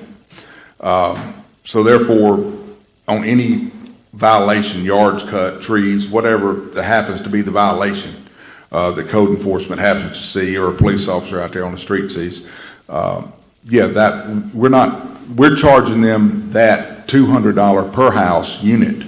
It would not include apartment buildings, it would be $200 for the whole building, but $200 per house would help support the code enforcement that is going to be required to make this rental property agreement happen. That's what that's for. I don't think, and the board sees different, and that's fine, but I don't think that the committee didn't think we needed to get into a inspection process. We don't need to do that. That we didn't need to do that. We didn't feel, unless another board may feel different. Mr. Campbell, under Mississippi statute, tenants have the rights to take their landlords to court for the conditions, say, on the inside of the house, don't they? Sure, yes, sir. So if we didn't have inspections, we're not limiting the tenants just to live in bad conditions. They can stand up for themselves on that. That's right. There's still a Landlord-Tenant Act in Mississippi. Thank you, sir. Did you have anything else? Those are my main questions, Mayor. What I think I would like to do is maybe meet with the committee and go through my question marks, and these are my other minor questions, and maybe put it in ordinance form and then get it back on the agenda for consideration. That's fine. You okay with that? Mr. Bostic, you okay with that? I don't know yet. No, I'm just kidding. Well, you're on the committee, so you need to. The committee was Alderman Young, Alderman Dupree, and Alderman Bostic. Right. Yeah, I'm good with that. That's what I'm at. Are you okay with tabling it until we can meet with Mr. Billy to answer the question? That's why I asked him the question. I'm sure he had some questions for us. Well, I don't want to rush you into anything. Don't rush me. I'm on vacation, man. You can't see his notes like Alderman Bostic can. Have you ever been to a restaurant and they give you one of those kitty things where you find your... Yeah. He's got notes. I have just a few questions if the board is through, just to throw out generally, and I've already discussed these with Alderman Young, because it says, all right, on page 2, each rental leasing company with a rental base larger than 3, right? Correct. All right. And then it says down there, the third bullet point, must have a business office in the city of Horn Lake and have a full-time employee. Someone that's got 5, 6, 7 houses, they can't afford to rent a space and have a full-time employee. They can use the property maintenance company. Sir? They can hire a property maintenance company. Okay, that takes But probably. it's Horn Lake or DeSoto County. They don't have to specifically have, and the reason for that is that a code enforcement officer cannot issue the summons. A law enforcement officer has to issue that summons. So the code enforcement officer will come back, check that into the police department, and then either we'll have a police officer or a constable serve that summons to that location. So we need to know how to get a hold of those people to Yes. start the 15-day clock. All right, so if they've got 4 houses, they're going to be required to have a business office, which maybe they just may hire out to a company. Is that right? That's correct. Or they can apply for a permit in their house and have I mean, people in Horn Lake can have a business in their home. It's a good thing. And then the bullet point right under it, each rental leasing company must submit a complete list by address each quarter with every property address. That's great. And the name of the current renter. You know, when you and I were discussing it, my position was, and I asked you, why do we need to know who's renting it? All we're caring about is how it looks on the outside. You know, I'm just trying to see how much paperwork are we going to be generating? Because renters come and go. They might be there 2 months and somebody else, and how you going to keep up? Well, that would be the property maintenance code or whoever's managing the property. That's their deal. They have to submit it to us. And the reason we do that, when law enforcement goes out to these houses, they need to know who they're talking to. Well, they need to know the owner of the property, don't they? No, I'm talking about the person who's renting the property. We need to know who that is. Just like Mr. Bledsoe said, he's got people having parties over at that house. So if they call the police out there and they go out there and Sam Whatchamacallit comes to the door, well, the police officer already knows Sam Whatchamacallit ain't renting that house. There's an issue there. Is he a burglar? Is he a robber? What's going on? I just think it's a security thing, and we also need to know what properties are vacant so that we maybe, if they get a call to 123 Widget Street and the dispatch or whoever or whatever already knows 123 Widget Street is a vacant house, then they know that they might be engaging in something that may require more than 1 or 2 officers. I see your point now because I inquired about a house where the gentleman passed away, and I was seeing cars out there. I was wondering, are there squatters in there? Because I've been seeing those news. Are they It's just a squatting? safety Are these thing. people It's a safety supposed thing to for the be city. here? Yeah. And then, I'm just going to hit a few. On page 4, I just need some clarification on a boarding house and where it says lodgings are provided for 2 or more persons other than legally related. I don't know, is legally related like the 5th cousin or the sister-in-law, or how close a kin do they have to be? I'd refer that to Mr. Campbell. Okay, if you just check on that form, please. That's a pretty. I put a question mark beside that one too, Mayor. Oh, did you? Okay, thank you. No, I will. Oh, thank you, sir. And then on page 5, and I've asked Alderman Young about these. He's clarified a lot of them for me, but just for the benefit of the people out here and to ask Mr. Campbell too, on letter K, it was just like what people rent a room. We all know that some people rent out a room in their house. No, a dwelling unit, a room or group of rooms occupied or intended to be occupied as a separate living quarters for one household. In other words, like if I went and rented a room from Alderman Boston. No, sir, I don't think that's referring to room rentals. That's referring to the entire structure, whether it's sort of like a duplex or a townhome or an apartment or even a rental house would be considered a dwelling unit under that definition. All right, sir. Thank you, sir. That goes back to Mr. Bledsoe's issue with the rental house and Alrighty. parties and all that. All right. Page 6, rooming house, letter U. A building where lodging only is provided for compensation to 2 or more persons. That's pretty self-explanatory.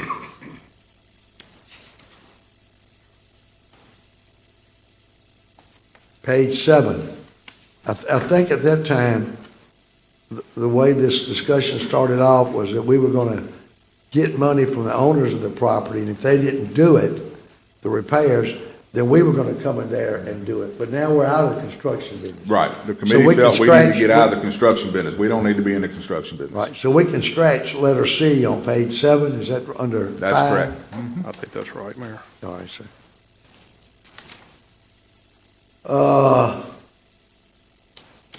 Page 8.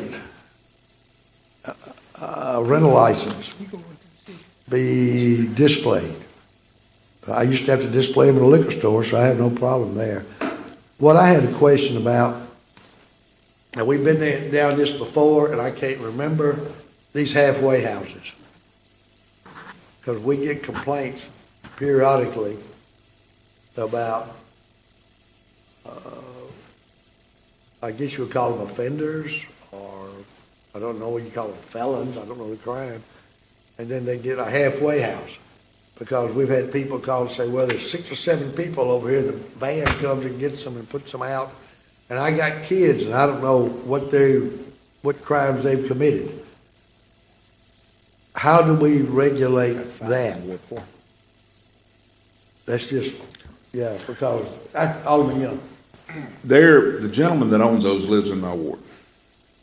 And those are not any type of felons or any pedophiles or anything like that. They are low-risk drug dealers, people like that have been given the opportunity to better themselves a second time. They've taken the eraser and said, you know, you made a mistake, now let's try this. Many of them in there are on parole. Actually, over on one of the streets where there is a house last week, I believe Chief Riles' department had to go to a location and had to rectify a situation and remove an individual. And the next day, the owner of that property, I do believe, if I'm not speaking out of turn, removed 2 other individuals that were involved in it because he won't put up with that. But I do think that there is an opportunity for those homes as long as they abide. Because if you look at those, I have 5. If you look at those homes, they're some of the nicer ones. He really keeps his property up, and there again, we're looking at the exterior of the property, not the interior. And I understand, but he's not putting pedophiles or anything, and I understand that the public's concerned about that. But he who's thrown the first stone that's never walked in a glass house, okay? I know.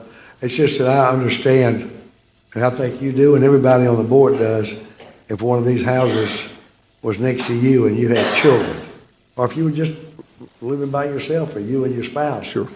What kind of neighbors do I have over there? Is there any way that we should be, because they don't notify us. This might be a big surprise, but we find out about it when people call us. They make no attempt to let us know what's going on or where they are. Alderman Bledsoe. We had one down on Church Road where my brother used to live. What they were gonna do, they were making money as a business, and they were housing these people, making money from the people that they were housing that were offenders.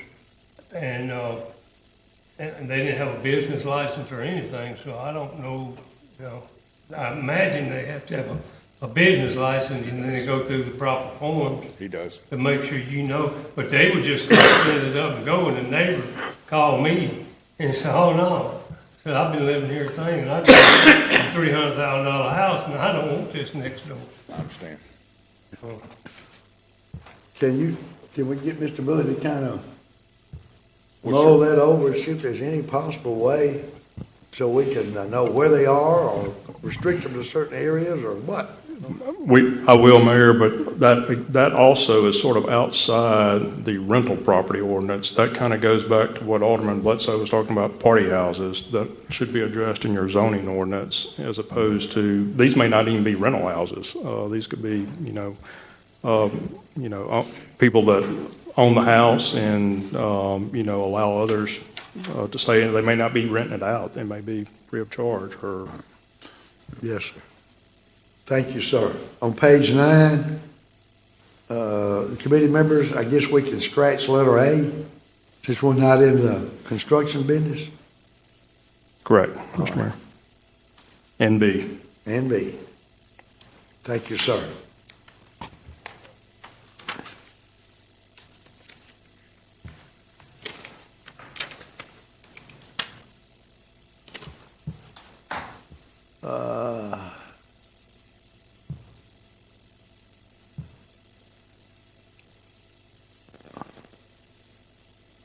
All right. I've got a note here on page 10 under number 10, letter B.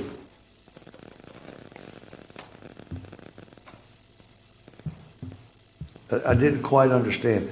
Notwithstanding any other provisions of RLPA, it shall not be unlawful for any person to continue owning, operating, managing, or maintaining a dwelling or rental unit whose rental license or certificate or compliance respectively have been suspended except as noted below.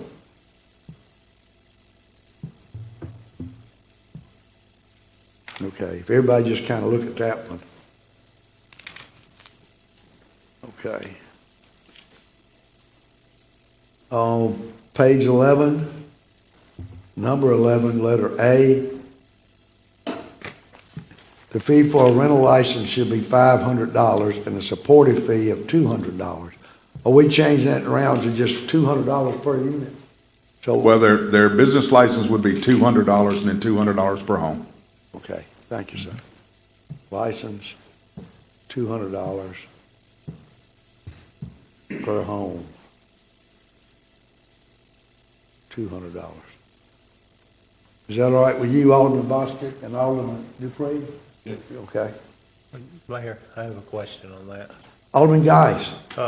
This doesn't apply to these fees don't apply to somebody with one rental house. No, it has to be 3 or more. Has to be more than 3? More than 3. More than 3, okay. All right, letter B under that, must submit a complete list of properties by address semi-annually or upon new occupants. Would annually be enough instead of semi-annually? Not, you ride through Ward 4 at the first of the month, I don't think so. Okay, and then on appeals, the very last line there, Mr. Billy, I need to ask you that. This appeal may be denied for any reason by the Board of Aldermen. I'll scratch through that, Mayor. So. Scratch that off? Yes, sir. I didn't know whether that would be legal or not. And believe it or not, I know y'all will be glad to hear, that's the end of my question. I have one question. Thank you for your patience on it. Sir? Mr. Billy, is there going to be, should we not put an appeal line in there where they have the right to appeal?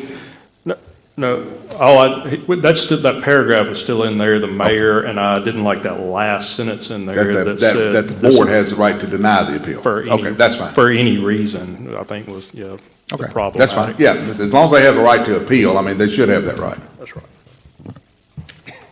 That's all I had. Alderman, do y'all have any remarks or questions? What are we gonna do? Y'all was asking Mr. Billy Lee, give him time to look at them and then come back with his guidance on this. Is that correct, Mr. Campbell? Well, sort of, Mayor. I would just like to meet with the committee and kind of go through my minor stuff, sort of like you talked about, and maybe iron out those deals and put it in ordinance form and then bring it back to the full board then. Is that amendable to everybody, especially the committee members? We don't need a vote on that. No, sir. Thank you, sir. All right. We're down to citizens' remarks. Do we have any? We have item F. Pardon? Item F. Oh, item F. Oh. Request adoption of resolution adopting District 1 Regional Hazard Mitigation Plan. If you have any questions, Deputy Chief White is down here.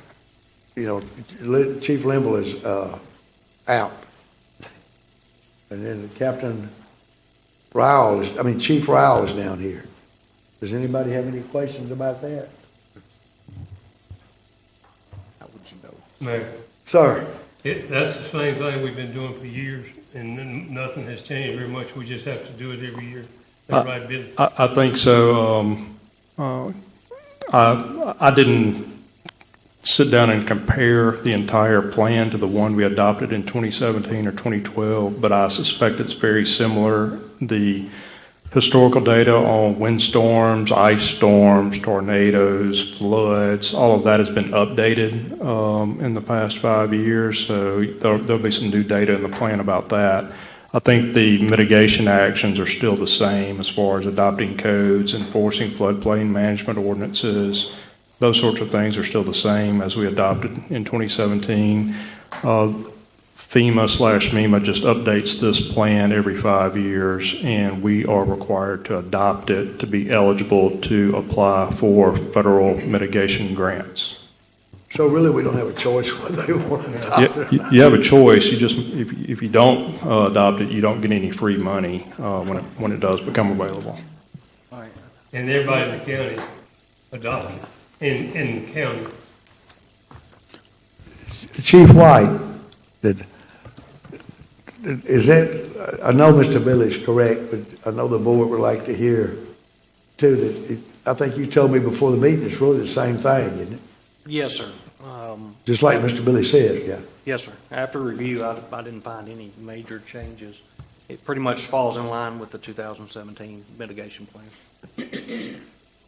For everyone's benefit, they just sent them out and it's 133 pages. And you get it in one day and they want to, I know Chief's had a chance at it, and so was Mr. Billy. Thank you for sending that to us. Okay. Do we have a motion? Mayor, Alderman Geis. I make a motion to adopt make a resolution to adopt the District 1 Regional Hazard Mitigation Plan. We have a motion by Alderman Geis. We have a second by Alderman Bledsoe. Is there any discussion? Roll call, please. Alderman Klein. Aye. Alderman Bledsoe. Aye. Alderman Geis. Aye. Alderman Bostic. Aye. Alderman Johnson. Aye. Alderman Dupree. Aye. Alderman Young. Aye. Motion carries 7 in favor, none opposed. All right, now, we're down to 7. Citizens' remarks. Of course, these will be limited. Like I say, we have to do it for 3 minutes, or we would be here for days. Mr. Roy, would you come forward, please, sir? Yes, sir. I think all of y'all remember Mr. Roy. I think I can make it up. Evening, Mr. Roy. You're getting stiff, so am I. Good evening, Mayor and Board of Aldermen. Thank you for the opportunity to speak here this evening. I am Roy Ridgway, owner of 1565 Dancy Boulevard. About 4 weeks ago, I spoke to you about the Medical Cannabis Act and our desire to cultivate and process at that location. The state license application process begins June 3rd. At the board meeting where Horn Lake opted out, it was stated that a committee would be formed to study the issue and consider opting back in. As time is approaching for the state applications to be filed, I would like to hear from each alderman on their position at this time, as if you plan to vote to opt in at some point, and what time frame you would consider this in. Or are your concerns on opting in? This is important as we have invested heavily in this location and need to find another location if we're not able to obtain a business license here. A business license is a prerequisite to apply for our state license, so it is an imperative to have one in a timely fashion. Otherwise, we will have to take the substantial losses on the Horn Lake investment we have made and move on due to the opting out here. I would appreciate your response and to have an idea of where we are in this process now. Thank you. Thank you, sir. I don't think you can come up here and demand each alderman give you their vote right now. Excuse me, I wasn't demanding, I was just requesting. I didn't mean that wasn't mean as a demand, sir. How does that go? I've never heard that before a board meeting. Mr. Mayor, the aldermen are certainly free and willing to express their opinion if they want to, but they're certainly not required. No, I didn't think you would be required. I just was requesting that. My Well, I goodness. misunderstood you. Excuse me, sir. I thought you were doing a Putin ultimatum here. No. I'm just stating we're position of where we are, and we need an answer. I just want to do business here, and if Yes, I sir. can work with you or not. But I'm under a time frame, and so I'm just requesting, can you give me some indication of what your intentions are? Does anyone want to respond to Mr. Ridgway? Alderman Dupree. Now, remember, we're on time limit. We got 1 minute left. I will tell you that the way to get my vote is not sell combustible marijuana. Excuse me?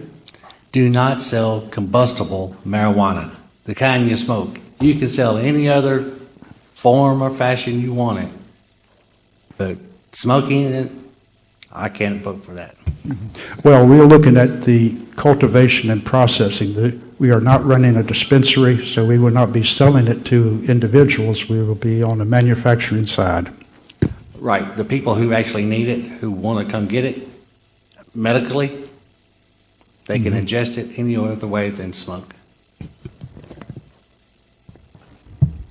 Mayor, All we got. I can't give you what what the full board's going to do, but the committee has met. We came up with a groundwork for a ordinance and stuff to eventually to try to get approved.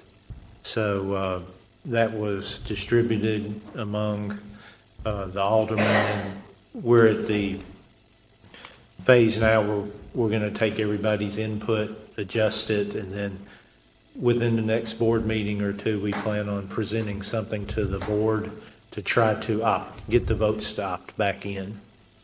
At the next meeting, sir? Within the next 2 meetings, yes. Okay.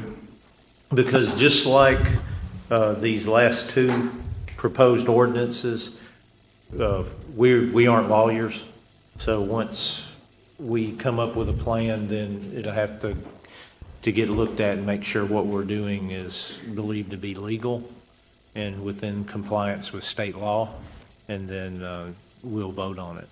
You know, I can't say how the whole board No, will in vote. regard to the zoning But we are question. moving forward with what we said before. Okay. Anybody else? Thank you, Mr. Ridgway. Okay, thank you for your time. Yes, sir. I thought you were going to have a video.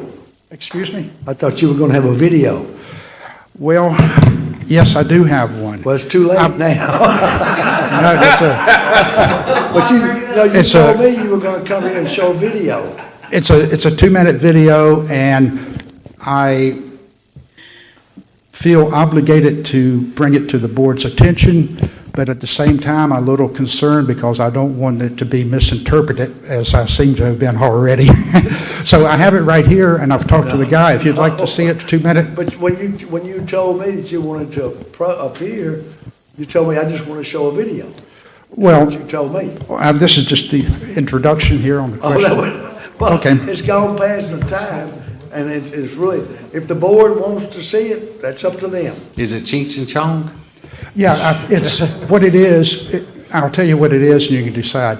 It is the attorney of Madison County, Mike Ebbs, speaking to the Board of Supervisors. And it's Y'all interesting here? because I think it's applicable to Horn Lake. Could you, I'd be You can send it to us. happy to see, can you send it to us and we can review it? If you would like. I'm sure our IT guy can. It's do just that. 2 minutes, but whatever Yeah. you like. Yeah. Is it perhaps online, Mayor, I'm sorry. Is it perhaps online or somewhere we can access it anyway? Well, I found it on the internet, Yeah, but I we don't can know. access it, okay. If you just tell them the internet address, please, Mr. Roy, Excuse me? just tell them what to look for on the internet. That's what Alderman Johnson was asking. Well, you can take a copy of it here if you'd like. Yeah, just give it to him. Yeah, we want to see it. We have a whole bunch of stuff. I think I feel when I saw it, it seemed applicable here, and I wanted to bring it to y'all's attention. That's why I got it here. It's not that I'm. Thank you, sir. Thank you. I really hate saying what I'm about to say. Is that I warned y'all about these citizens' remarks that they were going to try to put you on the spot, cold. You know, I warned y'all about that. Okay, Miss Jasmine Edwards. All those are marked down. Well, they're all gone. All right, they're gone. Okay. Mayor Alderman correspondence. First, so far it's been a great meeting between the board, the attorney, the staff, and our citizens out there. Just a few quick things here. If I can find my right agenda sheet. This Thursday at 9 o'clock in the park, the Soil and Water Conservation Service is dedicating a tree to the memory of Mr. Roe Ross. If you remember, Mr. Ross has been an outstanding citizen of Sully County's entire life. He worked to get Horn Lake money from the Horn Lake Creek drainage, for soil and water conservation, and just a big supporter of everything in the Sully County. And that's going to be at 9 o'clock this Thursday morning in the park. The tree is down there by the baseball fields. Also, if you will notice, MDOT, thanks to Commissioner Caldwell, is now milling Goodman Road. And it's going to be overlaid, a $4 million job from Horn Lake Road all the way up to the expressway. They're going to try to do most of the work at night. And of course, you've already got people, as Alderman Young said, he ran some complaining about having to be traffic restricted. And I know that Chief Ryle is really going to be ready when it gets completed, because there'll be a racetrack out there. Everybody will be going up and down the roads. And then, on a more personal note, all of y'all know Miss Jenny over in the police department. Her son, Austin, is graduating from Lake Commerce this year, and he has received a scholarship to the Citadel. It's in South Carolina. That's quite an honor. And I want to thank everybody, and I want to thank Mr. Drew and everybody involved, the police, the fire, Parks Department, everybody, on the nice event for the Magnolia Festival. Well. Very, very nice. Thank you very much. Good fireworks show, too. Okay, that's me. Alderman Klein, you have anything? No, sir. Alderman Bledsoe. When they do that blacktop, they're not gonna try to put them medium strips in there, are they? They haven't said a thing about it. Nah, I just wanna make sure. No. If they do, it'll be an ambush. They didn't say nothing about that either. Yeah. We started getting them. Alderman Geist. No, sir. Alderman Boston. Alderman Johnson. Yes, sir. Just want to remind everybody that Horn Lake High School graduation is Sunday, May 22nd at 3 o'clock for the community and for those of us who are up here who are going to attend. Also, I have a question for you, Chief Ryle. I'm so excited to have new code enforcement officers. I'm so excited about that. Have we looked at a weekend or after-hours schedule yet? Yes, ma'am, we've had that discussion. We're waiting until the two new ones get completely cut loose. Our intent right now is to have one of them here on a Saturday. They'll do an alternating schedule, so it ain't the same person every Saturday. But one of them will be here on a Saturday, and then they'll split their weekdays that all four of them are here, to where they're not all four coming in at the same time, leaving at the same time. Yes, ma'am. Thank you, sir. Thank you. Anything else, Alderman? No, sir. Alderman Dupree. Yeah, as far as the code enforcement, this past Saturday, I saw 2 vehicles out. Was it 3? 3 vehicles out. That was pretty impressive. Cool. On a Saturday. Was that sanctioned? Or were they just out? Should have been 3. There may have been community service this Saturday. Okay. And right now, currently, when we have community service scheduled, one of them does come to oversee the community service. I got you. Second, if anybody is interested in the Optimus Club here in Horn Lake that's just got started, the next meeting is Tuesday, May 24th here at City Hall at 6 p.m. I think it's a great addition to the city, and the more people we get to join, it's just going to make Horn Lake look even better. So if anybody's out there interested, please come. Great organization. Yeah. TJ Cates, I really enjoyed last night. I appreciate you very much. I don't know if y'all know, but he's a movie star. He's got several movies out, and he just opened up the haunted farmhouse. It was a really good show last night, and we appreciate you, sir. Yes, sir, thank you. That's all. Alderman Young. I guess we're gonna need to look at Chief Riles' overtime on the code enforcement to see if they were out last week. I wouldn't mind. I don't have anything. Hey, pay him overtime. What's gonna be I do have one thing. I just remembered, you reminded me. Neighborhood Watch. Yeah. Please get involved in Neighborhood Watch. If you're not involved already, please get involved. Thank you, sir. All right. Chief Ryle, did you have anything for the board and the public, sir? Thank you, Mayor. I don't have anything tonight other than just thank the members of the board who recognized public safety during Law Enforcement Officer Memorial Week, which ends today. Anyone have any questions or comments for Chief Ryle? Mr. Box, good evening, sir. Good evening, Mayor. Do you have anything for the board, sir? I do not have anything for the Board of Aldermen, nor are you this evening. Anybody have any questions for Mr. Box? I do, Mayor. Alderman Dupree. The pump over at Twin Lakes Drive, have you rectified that? Yes, they finished the install on that today. Oh, great, thanks. Anybody else? Alderman Young. Mr. Box, thank you and your crews for coming out during the rainstorm and the epic flooding and cleaning out drains and everything. And I just appreciate everything your team's doing over there. It's made a definite transition. I appreciate it. Thank you, Alderman Young. We appreciate it. Mayor, one more thing. Alderman Dupree. Yeah, I want to follow up on that. Just my observation of the last month or so, 6 weeks, your guys have been out working really hard. I haven't seen that much, but I don't know what you're doing over there, but keep it up. I appreciate it. Thank you, sir. All right, it's good. Alderman Johnson. Excuse me, we already been that way. Mr. Coleman, you got anything for the board, sir? Thank you, Mayor. The only thing that I want to talk about is that Mr. Argo contacted me and stated that the Magnolia Fest was record-setting in attendance. So he said we had over 10,000 come between the last 4 days.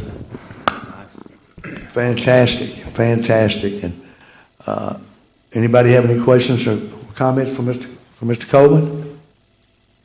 And I thank everybody involved in that, fire, the police, Parks Department, everybody. Mr. Vance, you have anything for the board? No, sir, not tonight, Mayor. Anyone have any questions, Mr. Vance? Mr. Chad, you got anything? No, nothing this evening. Thank you. All right, yes, sir. Anybody have any for Mr. Chad? Hope your foot's okay. Mr. Jim, you have anything? Just that I placed at your seats our latest sales tax that came in. You'll see that was if you go back and look at the history, that was the second highest ever for Horn Lake, 648,093. And both of the two highest are in this year, the 2022 year. So that was 15,000 over what it was for the same month last year. Again, this came in, and this is reflected of the month of March. So we are going strong.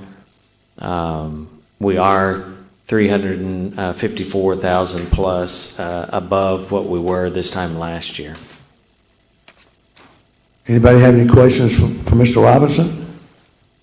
Please remember when you look at those sales tax figures, because I get all pumped up about them, and I have to remember with the inflation, that's what's causing some of it to do. The price of goods is actually going up. All right. If there is, Mr. Billy, you have anything, sir?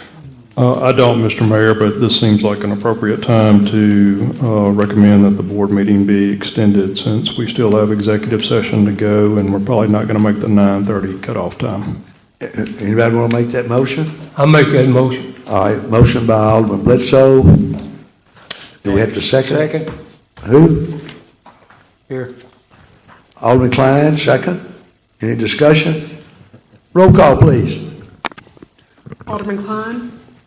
Aye. Alderman Bledsoe. Aye. Alderman Geis. Aye. Alderman Bostick. Aye. Alderman Johnson. Aye. Alderman Dupree. Aye. Alderman Young. Aye. Motion carries, 7 in favor, none opposed. Do we have a motion to go into closed determination? Mayor, Alderman Geis. make a motion to go into closed determination. Motion by Alderman Geis. Do we have a second? Second. Who? Alderman Dupree makes the second. Is there any discussion? Ms. Julie, will you do the roll call, please, ma'am? Alderman Young. Aye. Alderman Dupree. Aye. Alderman Johnson. Aye. Alderman Bostick. Aye. Alderman Geis. Aye. Alderman Bledsoe. Aye. Alderman Klein. Aye. Motion carries, 7 in favor, none opposed. Ladies and gentlemen, if y'all will excuse us just a moment, please.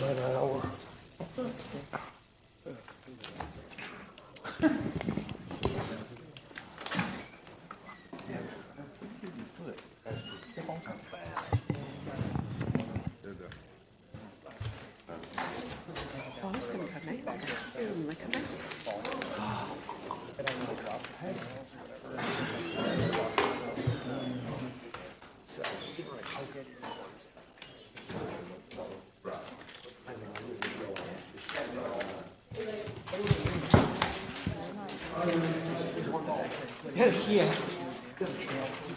No, sir. But you can give it to me.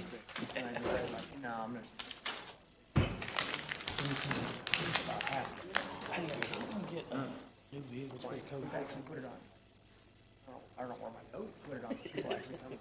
We gonna do it all. Scavenger. Keep it.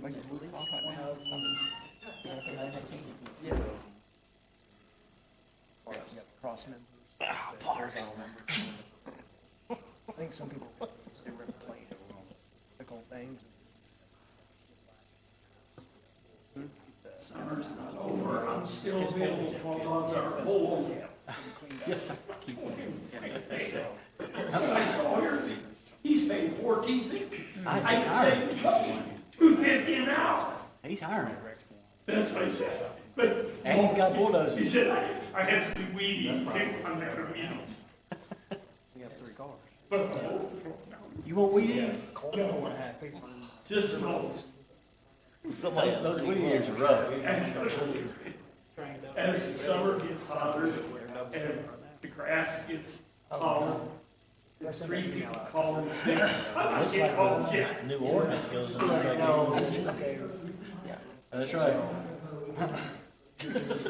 Well, hopefully it'll all. That's sure they're gonna make all their own. I just have a feeling that we're working towards a bad event.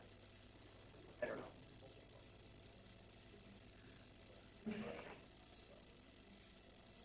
No, I hadn't heard from him. I was gonna go to the. Oh, yeah, MPO. Transportation policy board.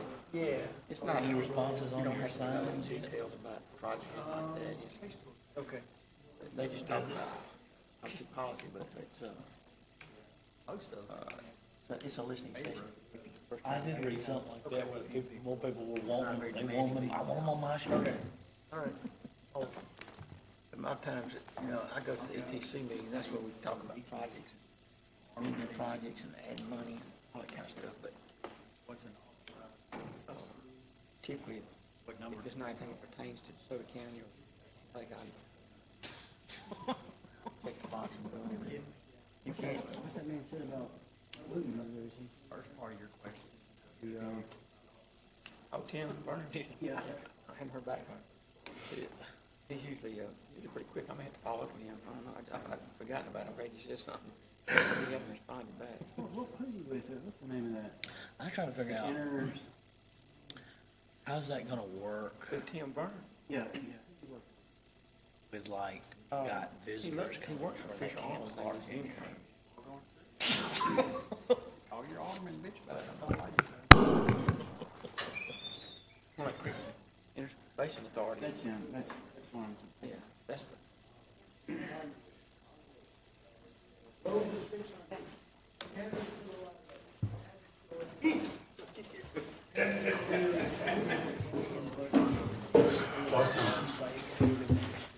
Oh, I'm not that.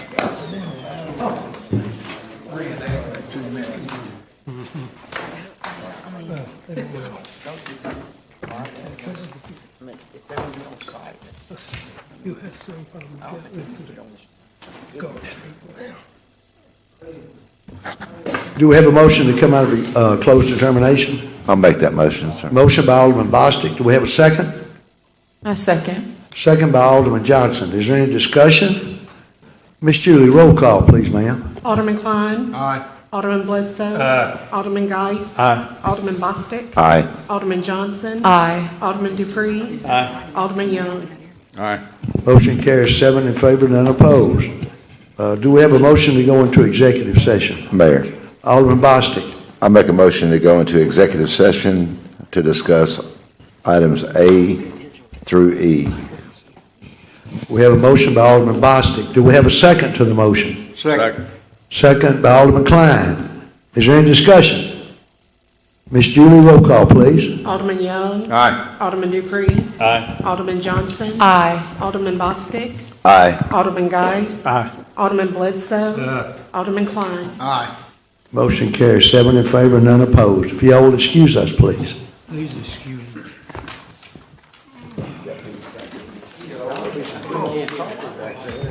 It'll still be hot.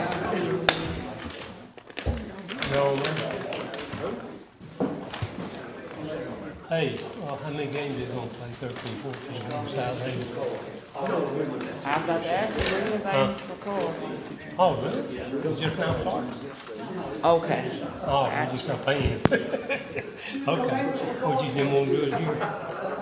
That shows you how it goes.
She needs to go. To read verbal. They wouldn't even tell us. They didn't give us all the, they didn't give us all the information on the phone. Y'all be out here asleep. Mr. Francis gone, he must be really late. I know, right? Yeah. Y'all be out here asleep. Oh, no, sir. Squeaky door woke me up.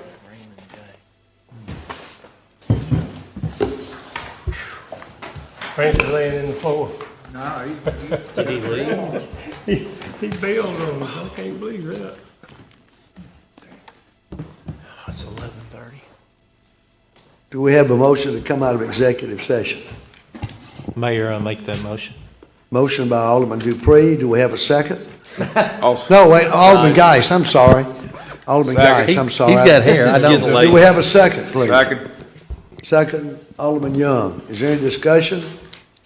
Roll call, please. Alderman Klein. Aye. Alderman Bledsoe. Aye. Alderman Geis. Aye. Alderman Bostic. Alderman Johnson. Aye. Alderman Dupree. Aye. Alderman Young. Aye. Motion carries 7 in favor, none opposed. Do we have any motions? Mayor, Alderman Geis. I make a motion. I move to suspend employee number 556 for 3 days without pay for violation of personnel policy number 701 and number 510 to be served May 18th to the 20th, 2022. Second. We have a motion by Alderman Geis. We have a second by Alderman Bledsoe. Is there any discussion? Roll call, please. Alderman Young. Aye. Alderman Dupree. Aye. Alderman Johnson. Aye. Alderman Bostic. Absent. Alderman Geis. Aye. Alderman Bledsoe. Aye. Alderman Klein. Aye. We have 6 in favor, 1 absent. Is there any other motion? Mayor, Alderman Geis. I make a motion to adjourn. Second. We have a motion again by Alderman Geis. We have a motion, a second by Alderman Bledsoe again. Is there any discussion? Roll call, please, Mr. Robinson. Alderman Klein. Aye. Alderman Bledsoe. Aye. Alderman Geis. Aye. Alderman Bostic. Aye.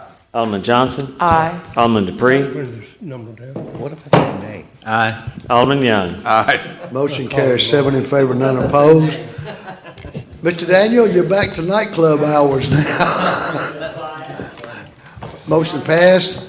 We are now adjourned. Thank everyone. Move him. I got that post